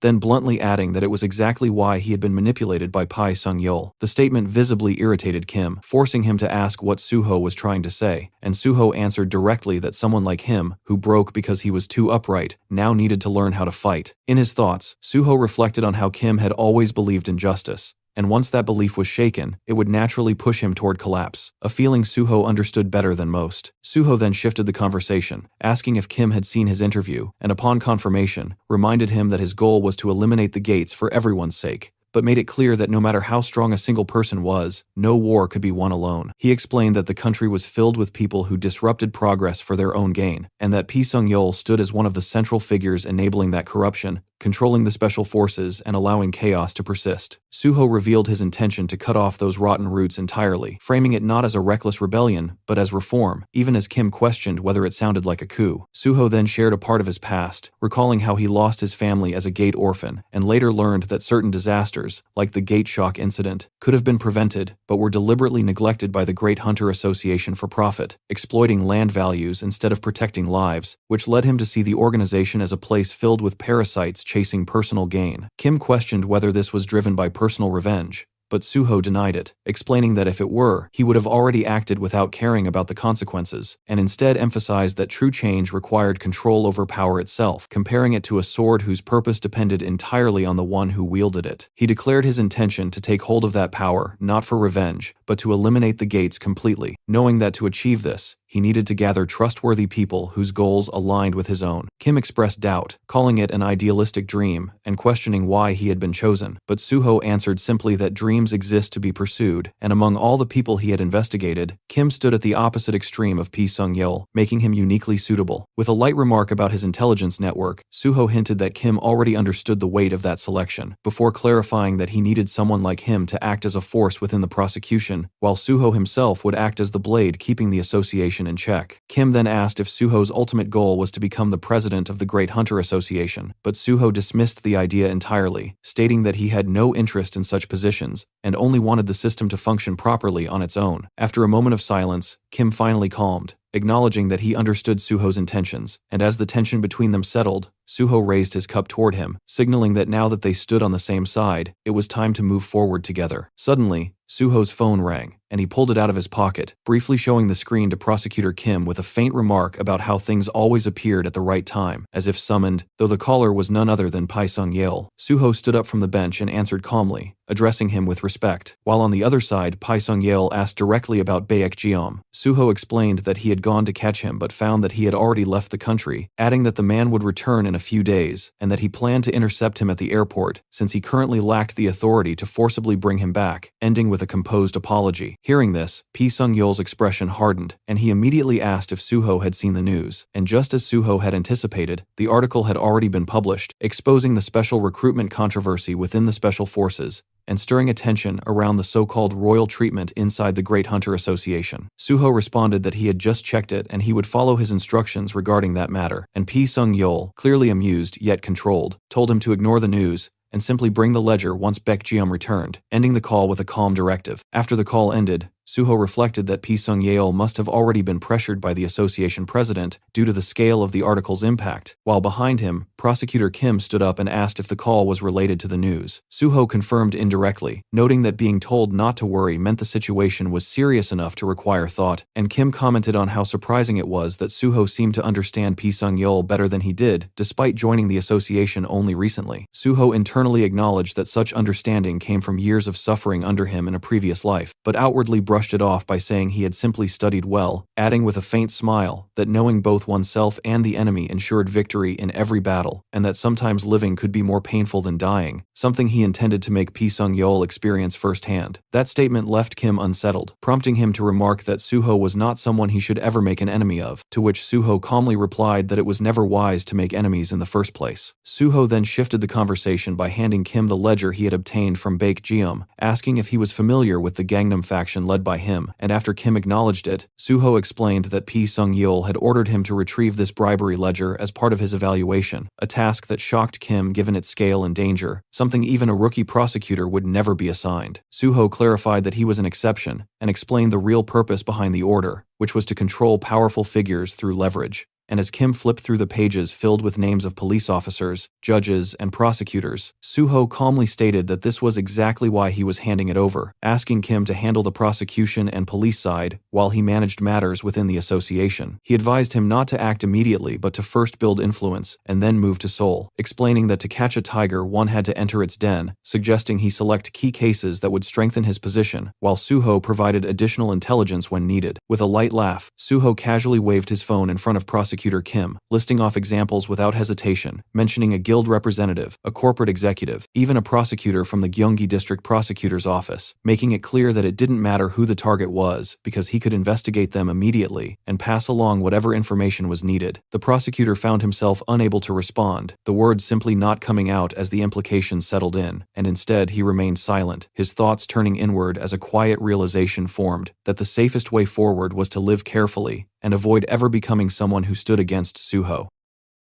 Sometime later, Pi Sung-yeol walked into the president's office for a meeting. As he stepped in, the president immediately asked if he knew why he had been called, and Pi Sung-yeol confirmed that he did before taking his seat without hesitation. The president then spoke in a measured tone, explaining that although Pi Sung-yeol was being nitpicked for attempting to fast-track a candidate, the public had no interest in the technicalities and was instead busy criticizing him relentlessly, essentially making the situation more about perception than truth. He then proposed a solution, suggesting that An Suho's appointment to the Special Forces be postponed for the time being, adding that once public opinion settled down, they could simply bring him in later under the excuse of job rotation. Pai Sung-yeol showed no visible reaction on the surface, but the slight tightening of his clenched fist under the table revealed his dissatisfaction, while his gaze briefly shifted toward the vice president, only to see him nodding in agreement, as if the decision had already been finalized before he even entered the room. Accepting the situation outwardly, Pi Sung-yeol calmly asked where Suho would be assigned instead, his tone neutral but carrying an edge that hinted he was already calculating his next move. Sometime later, the scene shifted to Suho, who was on a call with Chulman, and Chulman informed him that his assignment had been confirmed, stating that Suho would be placed in the gate department, a decision he had heard directly from Pi Sung-yeol himself. There was a clear sense of relief in Chulman's voice, as he expressed that he was glad they would be working together, and Suho responded in a relaxed manner, saying the feeling was mutual, while casually adding that from now on, Chulman would technically be his subordinate,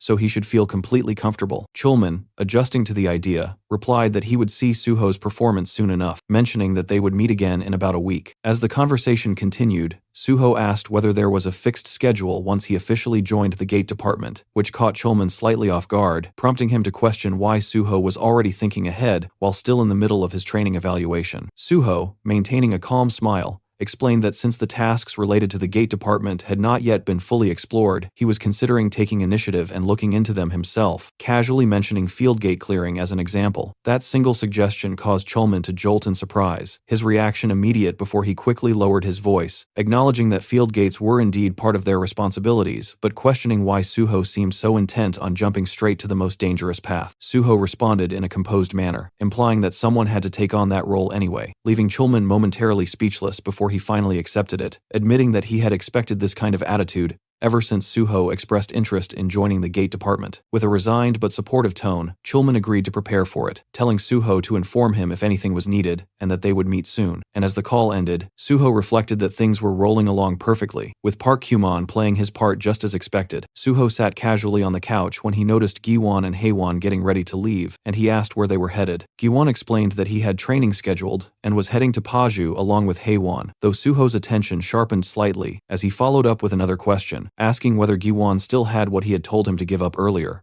Giwon glanced at his phone and casually replied that he had already handed over all the data last time, but Suho immediately corrected him with a grin, clarifying that he wasn't talking about the data, pointing out that Giwon must have also uncovered Kim Gung-won's hidden assets along the way. That single remark hit its mark perfectly, and Giwon's half-laugh froze midway as he realized he had been completely seen through, leaving him no room to dodge. Suho didn't press aggressively. He simply stated that he needed it now and told him to hand it over, which was somehow even more effective. Giwon laughed awkwardly for a second before suddenly bolting toward one of the rooms at full speed, hurriedly claiming that he had already prepared everything anyway, as if trying to turn the situation into a planned reveal, instead of being caught red-handed. Within moments, he came back holding a black card and announced that, as a start, there was about 3.2 billion won secured. Suho took the card without much reaction, casually noting that while it was a large amount in general terms, it felt relatively small compared to what he had dealt with in his past life, a thought he kept to himself while Giwon quickly added that it was a physical withdrawal card,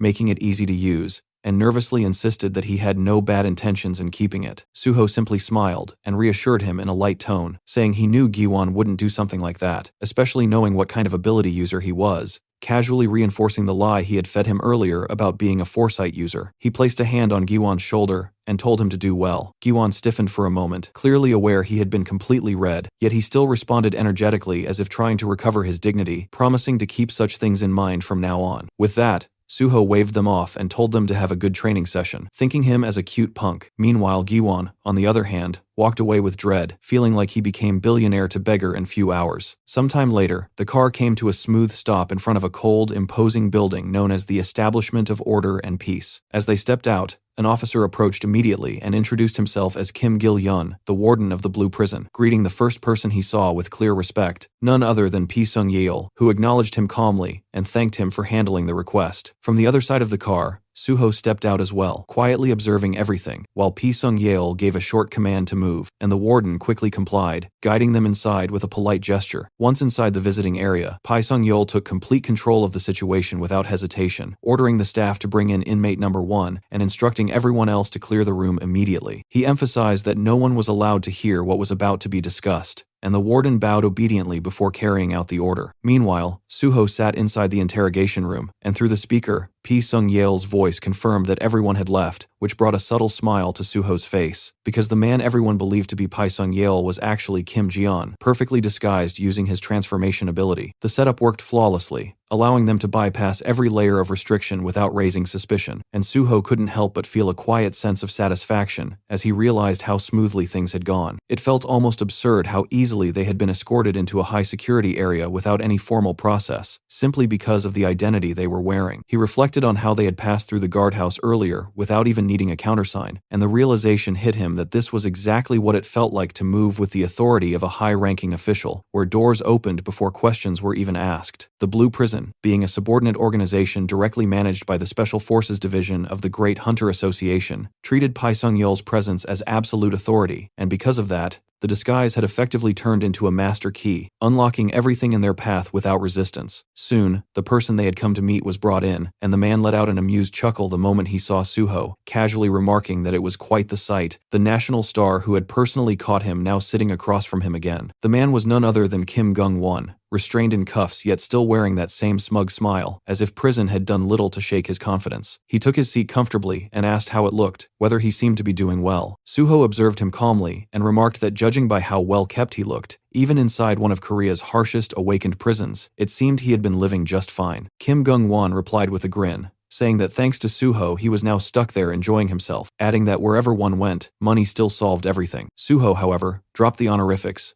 and addressed him plainly as Kim Gung-won, which immediately irritated him, though Suho ignored that reaction entirely and shifted the conversation, asking instead how much of his commission money he had left and advising him to use it carefully. Without hesitation, Suho placed the black card on the table and revealed that all of Gung-won's hidden assets, including the 3.2 billion in cryptocurrency, were already in his possession. He spoke casually, almost like it was a minor detail, adding that since Gung-won still had years left to serve, it would be wiser not to waste what remained, especially considering how much he had already spent showing off inside the prison. That was the moment the confidence on Gung-won's face cracked, and he shot up from his seat, angrily calling Suho a liar and demanding to know how such a thing was even possible. Suho simply responded with a cold, menacing smile, reminding him that he was the same person who had tracked him down when even the Great Hunter Association couldn't locate him, implying that siphoning off a hidden stash like that was nothing in comparison. The weight of those words hit hard, and Gung-won's anger quickly turned into tension as sweat formed and his posture faltered. Suho continued, calmly pressing further by asking how long he thought he could survive in the Blue Prison, a place known for its extremely high inmate mortality rate. That question drained whatever resistance remained, and Gung-won slowly sank back into his seat, his earlier arrogance completely gone as he looked down and finally asked what Suho wanted from him. Suho introduced the idea of a plea bargain, making it clear without unnecessary explanation, and Gung-won immediately understood, asking if he was being told to become an informant. Suho didn't answer directly, instead standing up and taking back the card, stating that if he refused, then this conversation would simply never have happened, and the money would be put to better use elsewhere. That alone was enough to break the last bit of hesitation, and Gung-won quickly changed his stance, agreeing to cooperate and asking for the chance to write everything down. Suho handed him the necessary documents and calmly told him that he would return in an hour or two, expecting the pages to be fully filled by then, before leaving the room without looking back, while Gung-won sat there alone, cursing himself under his breath. As Suho stepped out, his thoughts were already moving ahead, seeing Kim Gung-won not as someone to be saved, but as a resource to be used until there was nothing left, a tool that would be discarded at the right time without hesitation. Outside, Ji-yeon, still disguised as Pi Sung-yeol, asked if the interrogation was finished, and Suho replied that they would deal with Gung-won again later, indicating that this was only the beginning. He then shifted focus and said it was time to meet the next person, and Ji-yeon realized that Kim Gung-won had not been the true purpose of this visit. Moments later, a guard escorted another prisoner into view, a man named Yoo Hyun-chul, and as Suho stood in front of him, he introduced himself calmly as An Suho, from the Great Hunter Association, while internally acknowledging the real reason he was there, recognizing that within this place, he needed more than information. He needed allies, even if they came from the depths of a prison like this.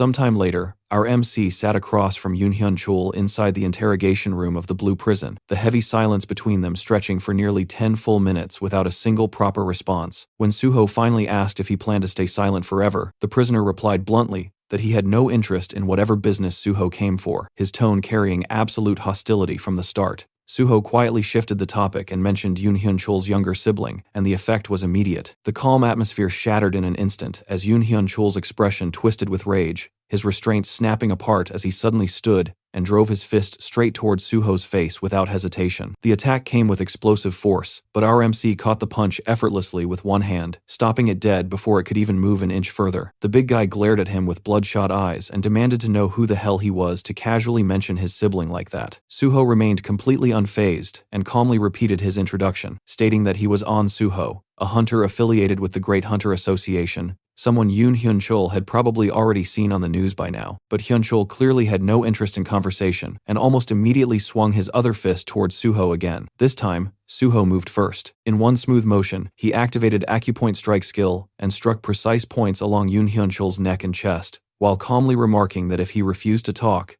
then he should at least sit quietly and listen. The effect activated instantly. Yoon Hyun-chul's body locked up on the spot before collapsing heavily onto the floor, completely paralyzed and unable to move even a finger. Standing over him calmly, Suho explained that he had heard there were two monsters inside the blue prison that nobody dared to touch, and one of them was Yoon Hyun-chul himself. Suho then revealed that he had come to make a deal with him, not to threaten him, and quietly told him to hear the offer first before deciding whether to reject it or not. In Suho's past life, Yoon Hyun-chul had been infamous under the title Hidden Dragon, one of the two true monsters of the blue prison, a man feared even among awakened criminals. Suho remembered clearly that in the distant future, Yoon Hyun-chul would eventually lose control completely, going berserk and earning the terrifying nickname Mad Dragon, becoming a disaster-level existence that even high-rank hunters hesitated to confront, and that was exactly why Suho had come personally. Sitting across from Yoon Hyun-chul in the present, Suho quietly thought that among all the inmates inside the blue prison, there had never been anyone stronger than this man. If he wanted reliable strength for the future, then this was someone he absolutely needed to pull to his side before everything spiraled out of control. Meanwhile, Yoon Hyun-chul continued glaring at Suho with burning hostility, though his body still couldn't move due to the acupoint restraint locking his muscles in place. Suho looked completely relaxed in comparison, and casually asked why he was so angry when he had even seated him properly in a chair so they could talk comfortably like civilized people. Then his tone shifted slightly as he revealed that he already knew why Yoon Hyun-chul had become a wandering inmate in the first place. Before that incident, Yoon Hyun-chul had apparently never caused serious trouble, but everything changed after he hunted down and brutally beat to death the awakened hunters who had gang-raped his girlfriend. That single act turned him into a criminal sentenced to death, feared and isolated even inside prison walls. As Suho observed the hatred still lingering on Yoon Hyun-chul's face, he quietly reflected that if someone actually counted every person crippled or killed by those hands over the years, the number would probably exceed 10 without difficulty. Suho quietly told Yoon Hyun-chul that he did not consider him a bad person at all, because if he himself had been thrown into the exact same situation, he would have done no differently. Then he slowly placed a photo onto the table in front of him and calmly said that he wanted to make a proposal. He asked whether he recognized the place and revealed that it was from Aram Orphanage. After that, Suho stood up from his seat and released the acupoint restraint around Hyun-chul's throat, telling him he should at least be able to speak comfortably now. Then Suho quietly revealed that he knew Yoon Hyun-chul had spent years searching for the younger sister who had been adopted before him after they became adults. Her name was Yoon Hyun-hee, and Suho already knew where she was. Suho explained that Hyun-hee had actually been adopted into a decent family, but after becoming an adult, every member of that family died during the Great Shock, leaving her alone again. Along the way, she got married, but her husband turned out to be complete trash, involved in domestic violence,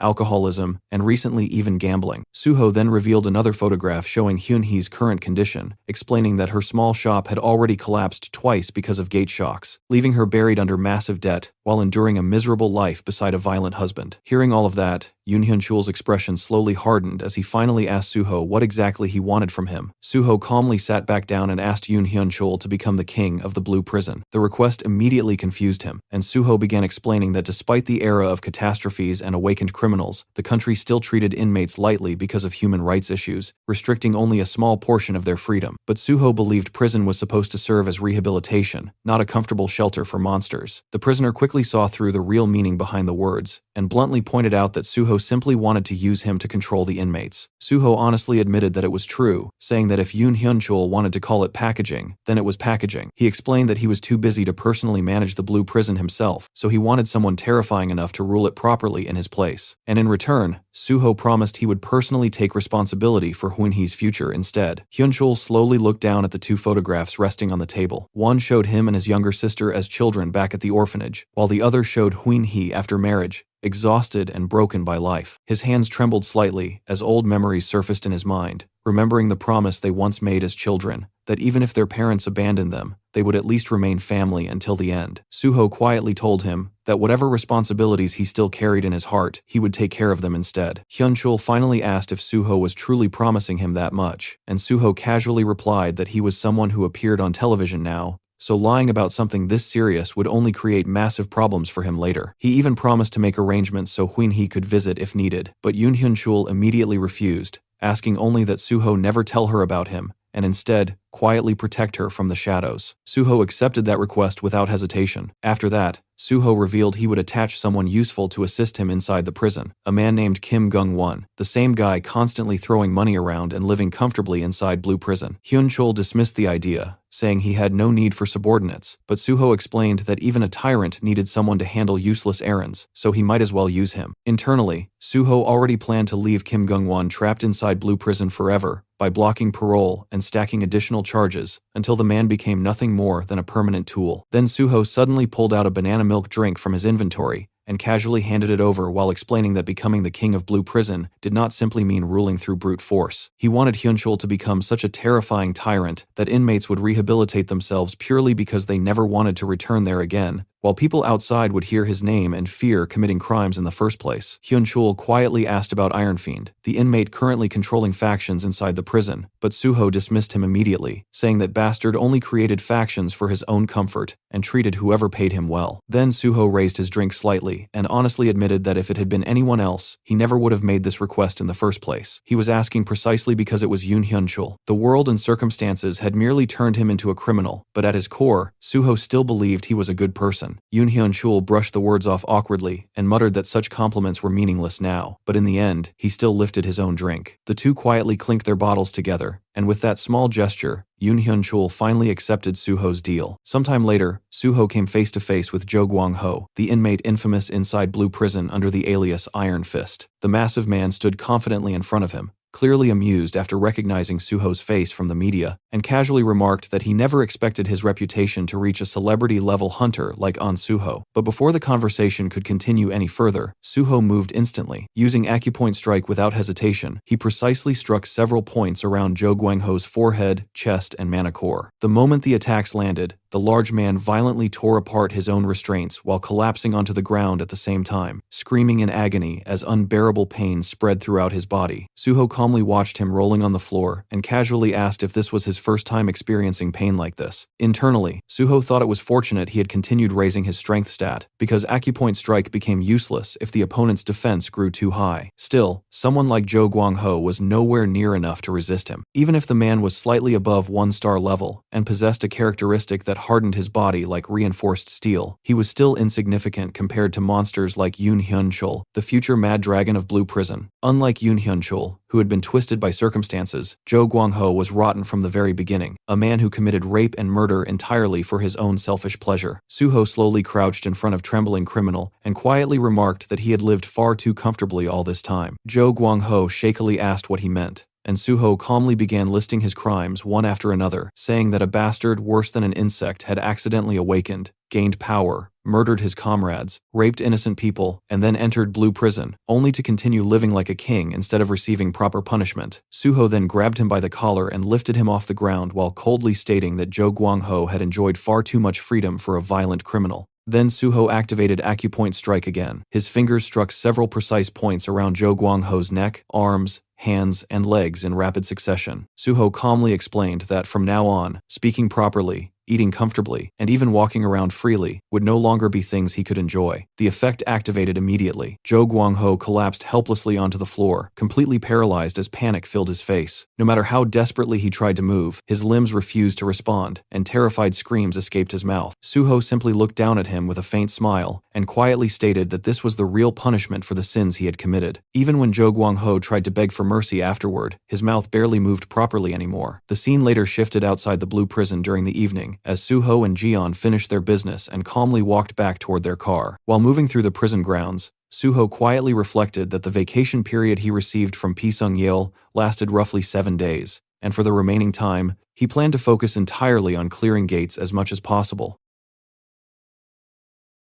Sometime later, Suho arrived at the gate site where Choi Yoon greeted him with a bright smile, clearly curious about what he was planning. Just a few hours earlier, Suho had called her and asked her to reserve a very specific type of gate under strict conditions, leaving her wondering what exactly he intended to do with it. Now standing there, Suho casually stated that he knew she would find one quickly, and assured her that money would not be an issue this time. Choi Yoon laughed lightly at that, commenting that she liked how he always got straight to the point, though she reminded him there would be a late-night surcharge for arranging something like this. Then, she gestured toward the gate ahead, and explained that based on his requirements, this one specialized in rapid leveling and was tied to the cycle of the full moon. Before the conversation could continue, a voice suddenly called out to them. Both turned to see a man approaching confidently. He introduced himself as Kim Won-ho, the owner of the gate, and greeted Suho with a businesslike smile. Without wasting time, he proposed a deal, saying he would prefer selling the entire gate as a lump sum buyout rather than offering simple entry access. He suggested handing over full rights for 10 sheets, which translated to 1 billion won. Hearing that, Suho internally scoffed at the ridiculous price, thinking that amount was nowhere near worth it when he could just use the same money elsewhere for more efficient returns. Outwardly, however, he calmly countered with his own offer, proposing 100 million won instead, but adding a condition. Kim Won-ho frowned slightly, confused by the sudden condition, and asked him to explain. Suho stated that Kim's team could keep every single monster drop inside the gate. The man was clearly taken aback, and warned Suho that he might regret such a decision once he realized what kind of gate this actually was. But Suho simply brushed it off, showing no hesitation. Kim Won-ho then added his own condition in return, stating that his team would not assist Suho at all once inside. Suho accepted immediately, even welcoming that restriction, and clarified that the only thing he wanted in exchange was full rights to the boss monster. Internally, Suho remained completely calm. He knew he could have easily wiped out everyone involved and taken everything by force if he wanted to, but doing something like that would only ruin his relationship with Choi Yoon, and she was far too useful as a broker to lose over something like this. Meanwhile, Choi Yoon stood behind him in disbelief, quietly asking what he had just done. As they moved back toward the car, she openly criticized the deal, calling it a massive loss, and pointing out that this was a werewolf-type gate, where pelts, teeth, and claws alone were worth a fortune. Suho already knew all of that, but right now, money meant far less to him than experience points. He calmly reassured her that it was fine, and explained that they would continue making similar low-cost buyouts moving forward. Choi Yoon let out a long sigh, clearly giving up on arguing, though she admitted that a deal like this was only possible because it was Suho, since brokers usually did not even step inside gates alongside clients. Suho simply responded that she did not need to worry, because handling situations like this was exactly his specialty. Meanwhile, Kim Won-ho called out again, informing Suho that they needed about an hour to prepare their gear and gather their team. Suho casually acknowledged it, opened the car door, said he would take a quick nap, and told them to wake him once everything was ready. An hour later, Suho finally opened his eyes, only to feel irritation creeping in, as he realized the group had taken nearly 2 hours instead of the promised one. Just as his patience began wearing thin, Kim Won-ho approached him with an apologetic expression, explaining that the preparations had taken longer than expected due to the short notice, and assuring him they were ready to move. Suho brushed it off with a calm but slightly cold remark, stating they would simply make up for the lost time once inside. Without wasting another second, Suho stepped forward and led the group straight into the gate, the others quickly following behind him. As they crossed the threshold, the system window appeared, revealing the gate's name as the Forest of the Full Moon. The conditions were immediately displayed, restricting entry to players below level 99 and limiting the total number of participants to 16. Suho tilted his head slightly as he looked up at the sky, noticing the thick clouds blocking any trace of moonlight despite the gate's name, and he quickly concluded that visibility would be a major disadvantage for everyone else present. At that moment, his system notified him that due to the effects of his original vampire trait, his vision would not be affected by the darkness at all. Suho processed that information calmly, acknowledging that the blood flowing through him made the environment almost meaningless. For a brief second, a thought crossed his mind as he reflected on how he was completely immune to typical vampire weaknesses like crosses, silver, and garlic, making him question whether he even fit the definition of a true vampire anymore. But he quickly dismissed it, since the practical benefits were all that mattered. Turning toward the group, Suho gave a clear instruction to hold their positions and wait for his signal before beginning any movement, warning them in advance that he would not be responsible for their safety. Kim Won-ho responded with a confident smirk, stating that his team was not made up of amateurs who would panic under pressure. Suho gave a faint nod and immediately pulled out some arrows from his inventory, preparing to begin. In the next instant, he formed a blood-crafted bow and infused arrows with flames before firing them deep into the forest. Within seconds, fire erupted violently, spreading through the trees and turning the entire area into a blazing sea of flames. The special arrows, reacting to mana instead of oil, burned far more aggressively than normal fire, ensuring the flames would continue expanding as long as there was fuel to consume. Kim Won-ho shouted in shock, asking what Suho thought he was doing, but Suho calmly answered that he was simply hunting wolves, explaining that the fire would force the werewolves out of hiding. Kim, still stunned, pointed out that such a massive blaze would trap them as well, but Suho had already knocked additional arrows and fired them into key positions, reinforcing the inferno, stating bluntly that this was the fastest method available and that he had no intention of wasting more time after their delay. Immediately after, Suho activated mana detection through his enhanced vision. The burning forest lit up with traces of murky purple mana, revealing the hidden positions of the monsters trying to conceal themselves. No matter how well they hid, that corrupted aura could never be fully masked. Without hesitation, he summoned his ghost shadow spear and launched it toward one of the targets. The spear pierced straight through a werewolf's chest, killing it before it even had time to react. The remaining monsters were caught off guard, but before they could process what was happening, Suho had already moved. Using aerial momentum, he descended onto another werewolf with his blood-forged blade and drove it straight through the creature's skull, killing it instantly. Then, standing amid the flames and corpses, Suho glanced back at the group and calmly told them that if they were scared, they should stay close behind him. Kim Won-ho and his team stood frozen for a moment, visibly shaken yet unable to hide their amazement at Suho's overwhelming combat ability. In the next instant, Suho dashed forward at high speed, diving deeper into the burning forest. Realizing the danger of being left behind, Kim Won-ho's team quickly followed after him, pushing themselves to keep pace, knowing that straying even slightly would mean getting swallowed either by the flames or the monsters lurking within them. The flames continued spreading through the forest, devouring everything in their path as heat waves distorted the air itself. From within a burning bush, a werewolf suddenly lunged out in a surprise attack aimed straight at Suho. The timing was sharp, but Suho reacted instantly. As he swung his sword to intercept, the beast snapped its jaws shut and caught the blade between its teeth. Suho stared at it with a light smile and dismissed it as stubborn, calmly stating that something like this would not work. In the very next instant, he forced his strength through the blade and cut straight through the werewolf's mouth, splitting it apart before it could even react. The corpse dropped to the ground while the surrounding flames continued rising higher. Suho glanced at the expanding fire and concluded that there was no longer any need to spread it further, since the monsters were already being flushed out exactly as intended. Without slowing down, he dashed deeper into the forest and began cutting down every werewolf that appeared in his path. His movements were smooth and efficient. To him, the hunt is easy as fuck, and he decided to increase his pace even further. Meanwhile, behind him, Kim Won-ho and his team struggled to keep up. Their breathing grew heavier with every step as they pushed themselves just to stay within sight. Kim could not hide his disbelief, internally calling Suho insane as he tried to understand how someone could move that fast while actively fighting at the same time. Around them, the ground was already littered with the corpses of werewolves. Realizing the value of what was being left behind, Kim immediately ordered his subordinates to begin retrieval operations without falling too far back. Then suddenly, the atmosphere shifted. The clouds parted slightly, revealing the moon hanging above the forest. Its surface carried faint red patches, casting an eerie glow over the burning land below. As the light spread, a system notification appeared, announcing that the moonlight had begun shining upon the forest. Suho stopped for a brief moment and looked up at it, a faint smile forming on his face as he quietly acknowledged that it had finally begun. In the next instant, a deafening roar echoed through the entire forest. The sound alone carried enough force to make the surrounding flames tremble. From within the shadows, a massive werewolf emerged, far larger and far more powerful than any of the others they had faced so far. Its presence alone distorted the air around it, marking a clear difference in level. Right after its appearance, the system confirmed it. The boss monster had arrived.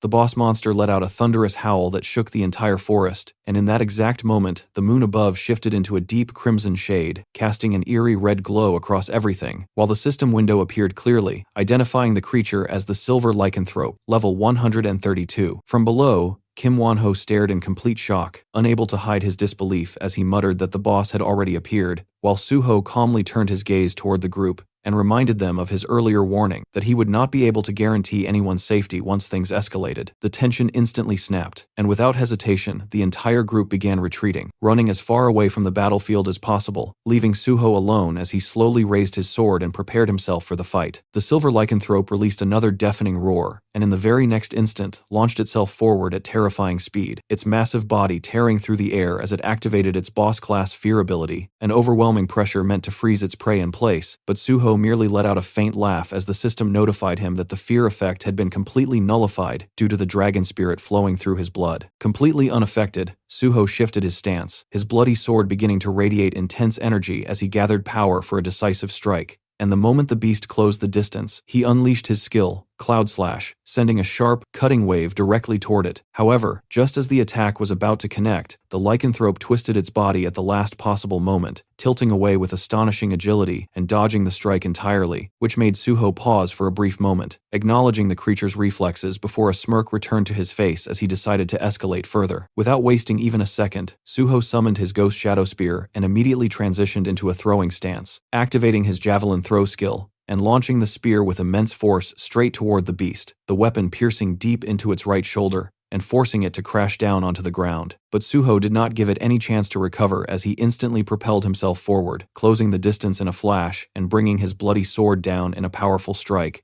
only for the lycanthrope to react instantly and grab the blade with its bare hands, stopping the attack mid-motion. For a brief second, the two remained locked, but Suho's expression turned cold as he questioned whether it was truly fine for the creature to grab his weapon like that, and in the next moment, he activated Steel Cut, slicing cleanly through the arm that held the blade and severing it entirely from the shoulder. The beast staggered backward violently, now reduced to a single arm, while Suho casually observed that he had originally aimed for its neck, but it had twisted its body at the last moment to avoid a fatal blow, showing clear combat experience, before kicking the severed arm aside and dismissing it as useless. That act of domination pushed the monster into complete rage, as the system window immediately declared that the silver lycanthrope had become greatly enraged, and in the next instant, its entire body began glowing with a deep red aura as it absorbed energy from the full moon above, drastically increasing its power and entering its second phase. Despite the overwhelming surge in energy, Suho remained completely calm, even letting out a small laugh as he commented on how the creature was wasting time transforming right in front of him, as if inviting death. Suho launched himself straight toward the silver lycanthrope without hesitation, his voice carrying a calm mockery as he pointed out how stupid it was to transform right in front of an enemy. The moment he closed the distance, the battle resumed instantly as both of them clashed head-on, steel meeting flesh as the lycanthrope used its single remaining arm to parry Suho's sword strikes, barely managing to block each incoming attack despite its disadvantage. Lycanthrope suddenly shifted its approach and swung a powerful punch downward with full force, its massive fist crashing into the ground with such impact that the earth shattered beneath it, the beast fully convinced that it had crushed Suho within that strike. But that assumption lasted less than a second. Before the lycanthrope could even process what had happened, Suho had already moved behind it, and in that exact instant, without giving the monster even the smallest chance to react, Suho activated his steel cut skill, his blade flashing once as it sliced cleanly through the lycanthrope's neck. Guys, rate the attack, I just loved it so much. The boss monster collapsed heavily onto the ground. The system window confirmed that Suho had defeated the silver lycanthrope and successfully cleared the gate. It further declared him the MVP of the gate conquest, rewarding him with additional experience points and bonus stats for his performance. Suho casually sat on top of the silver lycanthrope's corpse, completely relaxed, and without wasting time, he drove his Ghost Shadow Spear beside Kops's shadow. The spear reacted instantly, a dark energy spreading as it devoured the shadow of the fallen boss, and the system window appeared, informing him that the Ghost Shadow Spear had absorbed the silver lycanthrope's shadow and had been enhanced. Suho glanced at the result with mild satisfaction before checking his rewards, noting that the dungeon clear had pushed him up 4 levels in a single night, granted him 5 bonus stat points, and without hesitation, he dumped all of them into stamina. Just then, he noticed movement nearby as Kim Won-ho cautiously emerged from the bushes where he had been hiding the entire time, his face still filled with disbelief as he asked if it was really over. Suho, still seated on the corpse, casually replied that the result was obvious if he just looked properly. Kim Won-ho couldn't hide his shock at witnessing someone solo a boss of that level, while Suho simply stepped down from the corpse and told Kim Won-ho that if he ever came across a gate like this again, he should contact him through broker Choi Yoon, assuring him that he would handle everything smoothly next time as well. Kim Won-ho hesitated for a moment, clearly wanting to ask something more, but when Suho pressed him, he awkwardly admitted that he was just curious, fascinated by seeing such a monster in person. Suho reminded him that he had already claimed rights to the boss monster beforehand, but Kim Won-ho quickly clarified that he wasn't trying to dispute that, just expressing curiosity. Suho paused for a moment, then casually offered to hand over the corpse if he wanted it, but added that it would cost him 100 million, making it clear he wouldn't play cheap games like others. Kim Won-ho, still overwhelmed but practical, immediately agreed to the deal, and Suho simply nodded, telling him to recover the corpses and head out first while he took care of something else. Not long after, the scene shifted as Suho approached a tower-like structure, and the system notified him that the moonlight had reached its peak, opening the path to the archive painting, and he had entered the archive of martial arts. Looking up at the structure, Suho reflected that he had deliberately chosen a gate aligned with the moon keyword to trigger this entry again, though he noticed that unlike before, no special gate marker appeared this time. Without hesitation, he began climbing the tower. Soon, he reached the top and recalled his previous experience, noting that while it had been difficult the first time, it now felt manageable, even if still slightly annoying. Suddenly, without warning, 2 arrows shot toward him from behind, forcing him to instantly react and jump back to avoid them. His expression sharpened as he activated mana detection, scanning the area and realizing that there were no special advantages granted just because it was his second visit. Ahead, a magic circle formed on the ground within the tower's platform, and from it, a statue emerged, taking form as the system announced the appearance of the boss monster, the Keeper of the Archive, with its level listed as unknown. The Keeper stood silently before him before activating the battlefield of conviction, and Suho immediately recognized the mechanics from before, the shared status window and the restriction to a designated weapon. He calmly observed the situation, wondering what weapon would be assigned this time, and moments later, the system revealed that the Keeper had chosen the bow. The statue's arm reshaped itself into a bow-like form, seamlessly transforming into its weapon, while Suho responded by summoning his bloody bow without hesitation. Taking his stance, a faint smirk formed on his face as he admitted to himself that he had already grown used to using this type of weapon, making this situation far more favorable than before. And just like that, the battle began.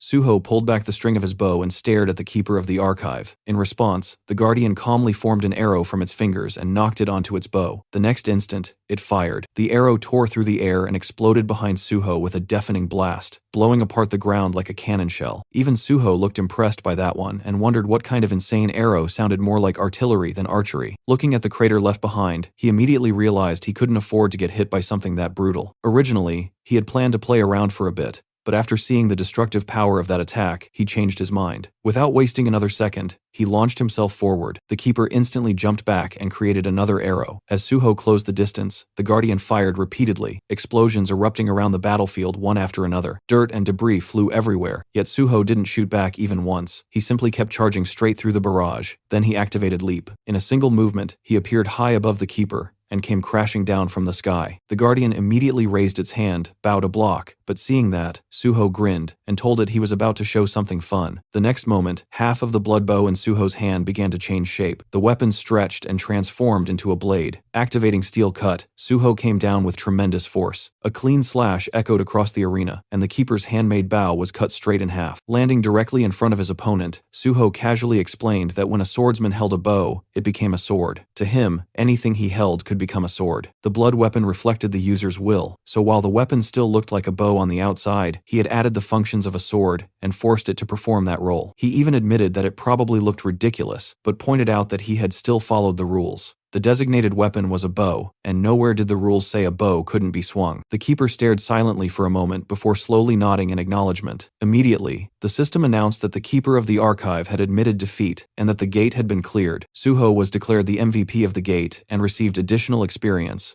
bonus stats, a level increase, and an increase of 1 point to all attributes. Looking at the rewards, Suho smiled. Just like last time, the Keeper surrendered the moment its weapon was destroyed. What surprised him more was the level up. Then another message appeared, stating that the system wished for him to become even stronger and was granting him a higher power. Suho quickly checked the reward and realized one of his skills had undergone a second evolution upon reaching level 18. The new skill was Holy Enchant, Grade F. As the holy attribute reached its maximum grade, it evolved into a stronger enhancement skill that consumed mana to grant a higher tier holy attribute, along with exorcism and protection effects. Reading the description, Suho couldn't hide his satisfaction. The skill now possessed both exorcism and protection abilities on top of its previous effects. Satisfied with the outcome, he walked over to the Keeper and lightly bumped fists with it, telling the Guardian to take care of things until next time, before turning around and leaving the battlefield. Soon, Suho arrived at the Archive of Martial Arts. As he stepped inside, a system window appeared in front of him and instructed him to select the knowledge he desired. 3 options immediately appeared: archery, footwork, and miscellaneous techniques. Looking at them, Suho had already made up his mind. Since he possessed the Guardian Sword, weapon techniques weren't even an option in the first place, and he felt it wasn't the right time to learn footwork yet. Without hesitation, he selected miscellaneous techniques. The system instantly confirmed his choice and rewarded him with a new skill, Disguise Art Grade B. The description explained that it was a mysterious disguise technique from Muram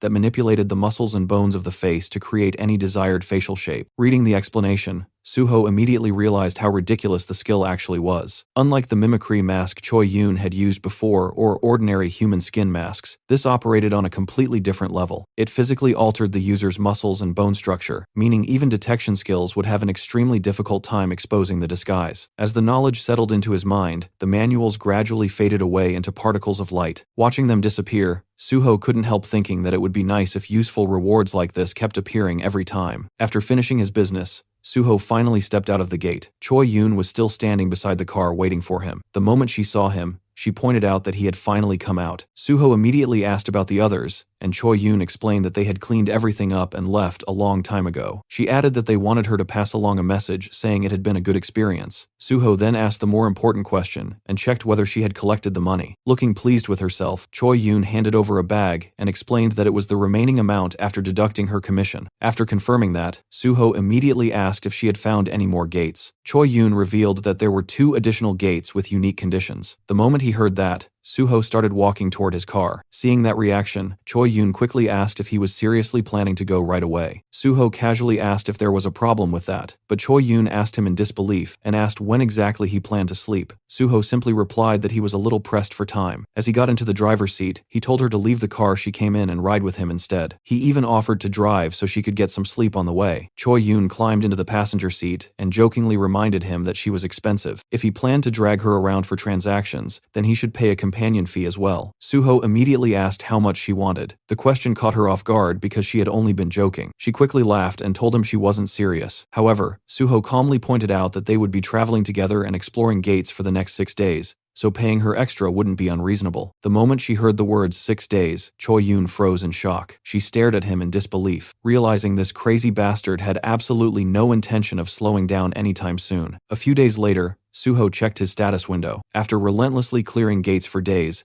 his level had already reached 98. His strength stat had entered the orange tier, while his stamina, mana, and sense stats had all reached the red tier. During those few days alone, he had continuously cleared more than 9 gates and gained another second job skill called Guardian Spirit. Unlike Healing Spirit, this skill not only provided recovery, but also granted a slight protection effect, making it considerably more versatile. Looking over his growth, Suho couldn't help but feel satisfied. He thought that if he had just a little more time, he probably would have reached level 100 already, but even this result was more than enough. Nearby, Choi Yoon stretched her arms and let out a huge yawn, looking completely exhausted after being dragged around from gate to gate. She immediately asked Suho if she was finally free now. Suho thanked her for all the hard work and told her everything had gone smoothly thanks to her. However, Choi Yoon looked like her soul had practically left her body. She firmly warned him not to contact her for a while because she desperately needed some rest. Suho casually replied that he would be busy himself from now on, so he probably wouldn't be able to contact her even if he wanted to. Then, with a grin, he jokingly added that if he ever managed to sneak away in the middle of the night, he would still give her a call. Choi Yoon immediately bolted away while shouting that he was basically a ghost. Suho pulled out his phone and reflected on how productive his vacation had been. With only 1 day remaining before it ended, he had spent every moment making himself stronger. Since he still had a little time left, he decided he should hand over the information that Kim Gung-won had written down for prosecutor Kim Sung-hwan. Then another thought crossed his mind. If he counted the dates, it was about time for Baek Ji-yeom to return as well. Meanwhile, at the airport, Baek Ji-yeom had just arrived and immediately called Suho to report that he had landed at Incheon Airport. Sitting in his car, Suho calmly told him he had done a good job and ordered him to lay low and stay quiet until further instructions. However, Baek Ji-yeom sounded desperate and pleaded with Suho to cure his impotency first. He complained that he had gone all the way overseas, yet because of that problem, he hadn't been able to do anything at all. Hearing that reminded Suho of the little insurance policy he had placed on him. Suho bluntly replied that the job wasn't finished yet, so he would have to wait a little longer. That answer immediately made Baek Ji-yeom panic. He argued that this wasn't what they had agreed on, but Suho simply responded that if he didn't like it, they could forget the entire arrangement. The threat worked instantly, and Baek Ji-yeom quieted down. Internally,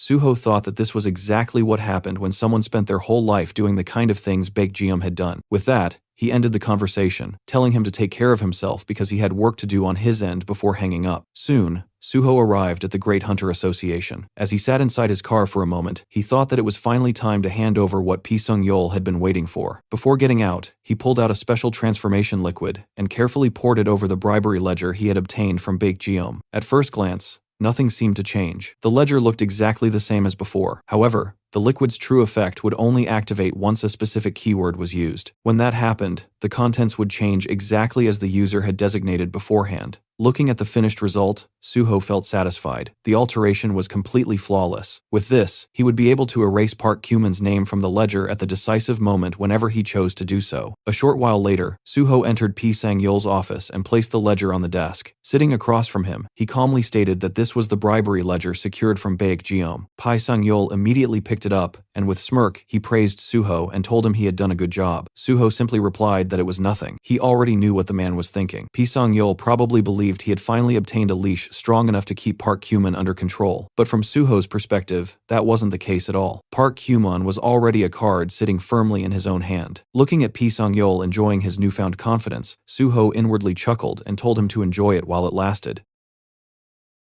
Chief Pai looked at Suho and asked whether he had checked the contents of the ledger. Suho immediately replied that he hadn't looked at it at all. However, Chief Pai snorted and told him to cut the crap. He admitted that he didn't actually believe Suho had resisted taking a peek, but suggested they both pretend he hadn't. Suho laughed politely on the outside, but internally he was already annoyed. If the man was going to assume he looked anyway, then why even bother asking in the first place? Chief Pai soon shifted the conversation and asked whether Suho had seen the news. Public opinion was currently a complete disaster, and because of that, several plans had fallen through. As a result, Suho would have to remain in the gate department for a while longer. Suho immediately put on a disappointed expression, but Chief Pai reassured him not to worry. Once the public backlash died down, he would bring him back through a standard job rotation. After all, Suho was part of his faction now. Hearing that, Suho nodded obediently and claimed he understood. Inside, though, he couldn't help smirking. Pretending to be disappointed was basically half the job at this point. As if trying to smooth things over, Chief Pai suddenly handed him a small gift box. He said it was a present to celebrate Suho successfully completing his probationary period. Curious, Suho opened it and found a handkerchief neatly folded inside. He commented that it was perfect timing since he had actually been thinking about buying a new one. Chief Pai seemed pleased and asked whether Suho normally carried a handkerchief around. When Suho confirmed that he always carried one whenever he went out, Chief Pai looked impressed and remarked that Suho had a surprisingly refined side to him. Then, with all the seriousness of a man discussing national policy, he declared that any proper gentleman should carry at least one handkerchief at all times. Suho politely tucked the handkerchief into his coat while silently rolling his eyes. The man never missed an opportunity to talk about being a gentleman. In his previous life, he had genuinely been touched when he first received this gift.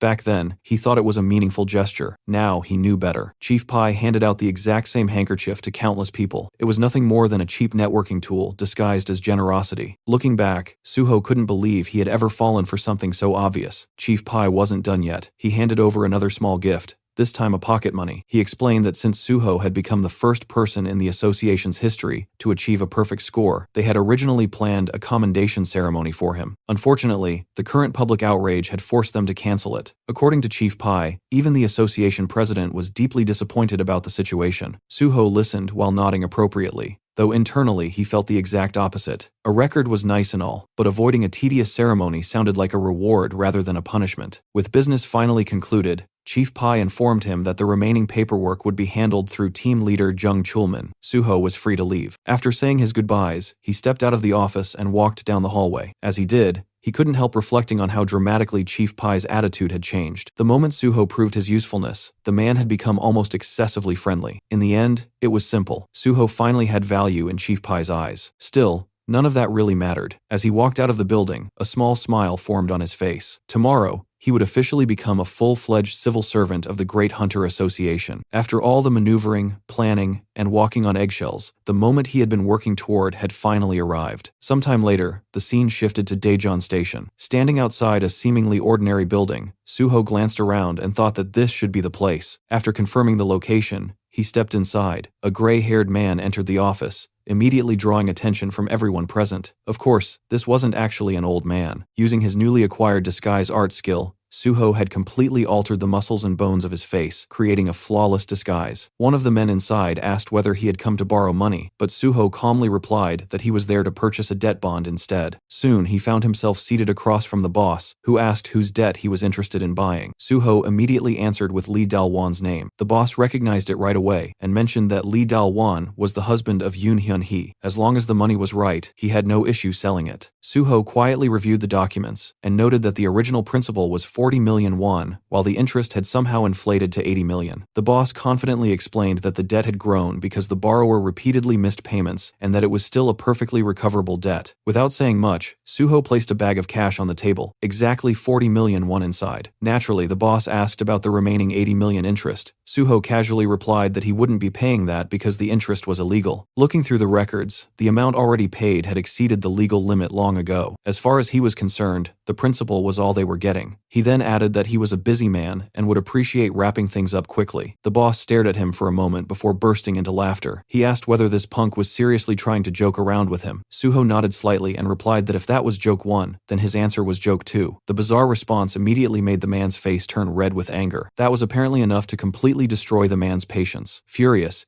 he ordered his subordinates to drag the lunatic outside immediately. Unfortunately for them, nobody got the chance to move. Before anyone could react, Suho grabbed the boss's head and slammed it straight into the table with a violent crash that shook the entire room. He then slowly turned toward the approaching lackeys and activated coercion. The effect was instant. Both men collapsed before taking more than a step, their bodies freezing under the overwhelming pressure. The atmosphere in the office changed completely. Grabbing the boss by the head again, Suho activated a recovery skill to keep him conscious before calmly confirming that yes, he was indeed awakened. Then he informed the terrified man that the debt bond now belonged to him and that nobody would ever bother Lee Dal-won or Yoon Hyun-hee again. If they ignored that warning, the next visit would not end this cleanly. After delivering the warning, Suho casually picked up the same bag of cash he had originally offered. The boss looked utterly dumbfounded. Suho simply shrugged and pointed out that he had been willing to pay while he was being nice. They were the ones who rejected it. Lying on the floor with his face still throbbing, the boss could only wonder what kind of ridiculous logic that was supposed to be.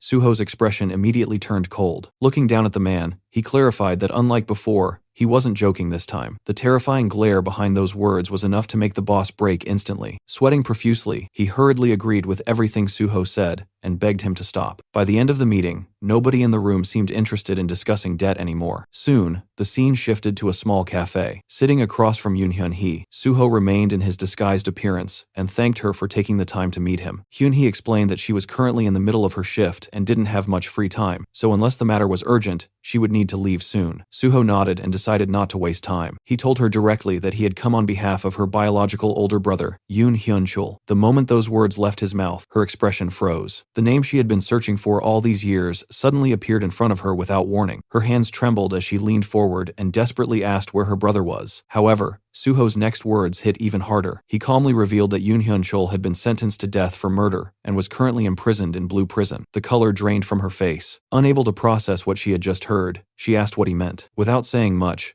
Suho slid a stack of documents across the table. Hyun-hee opened them with shaking hands, while Suho quietly watched. Inside were the records detailing everything that had happened to her brother. As she read through them, Suho couldn't help thinking that Hyun-chul's request to keep everything hidden from her had been a terrible idea. Sooner or later, she would have discovered the truth anyway. Maybe this was selfish meddling on his part, but he wanted the people he dragged into his orbit to have at least a chance at happiness. As the reality finally sank in, tears streamed down Hyun-hee's face. She clutched the papers tightly, while whispering how difficult it must have been for her brother all these years. Seeing her break down, Suho quietly slid a handkerchief across the table. After some time, she finally managed to calm herself and apologized for crying in front of him. Suho reassured her that it was fine and admitted he was actually relieved she finally knew the truth. Then, after a brief pause, he asked a question that seemed completely unrelated. Looking directly at her, he asked whether she still loved her husband. The answer wasn't given immediately, because the scene abruptly shifted elsewhere. In a smoky bar filled with drinking, gambling, and the smell of cigarettes,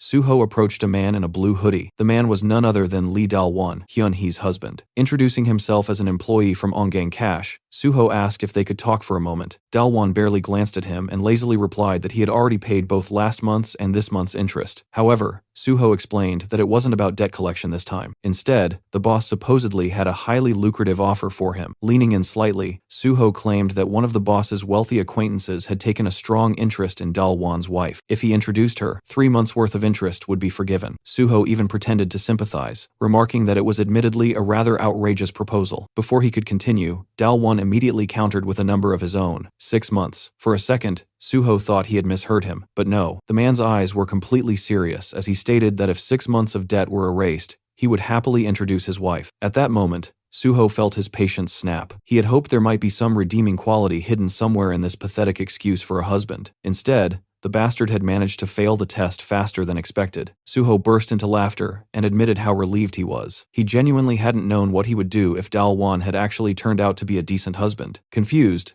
the man asked what that was supposed to mean. The answer arrived in the form of a fist. In the next instant, Suho slammed him face first into the table, knocking him unconscious. Then he grabbed the man's collar and dragged him straight through the bar. Not a single person bothered to interfere. Most of the patrons simply continued drinking and gambling as if nothing unusual was happening. Eventually, Suho hauled him all the way to the rooftop and tossed him onto the concrete. After giving him a moment to regain consciousness, he casually informed him that he had deliberately held back during the punch, so he should stop lying there and get up. Dalwan immediately started begging for mercy, frantically promising that Suho could have his wife and that he would pay back the interest soon. Hearing that only made Suho look even more disgusted. Taking a seat in front of the pathetic man, he explained that he had actually come for a completely different reason. Then he asked what Dalwan needed more than anything right now. The man stared blankly, completely lost. In response, Suho pulled out a document and held it in front of his face. It was an uncontested divorce agreement. Looking directly into Dalwan's eyes, Suho informed him that he wasn't interested in wasting words. All he had to do was sign.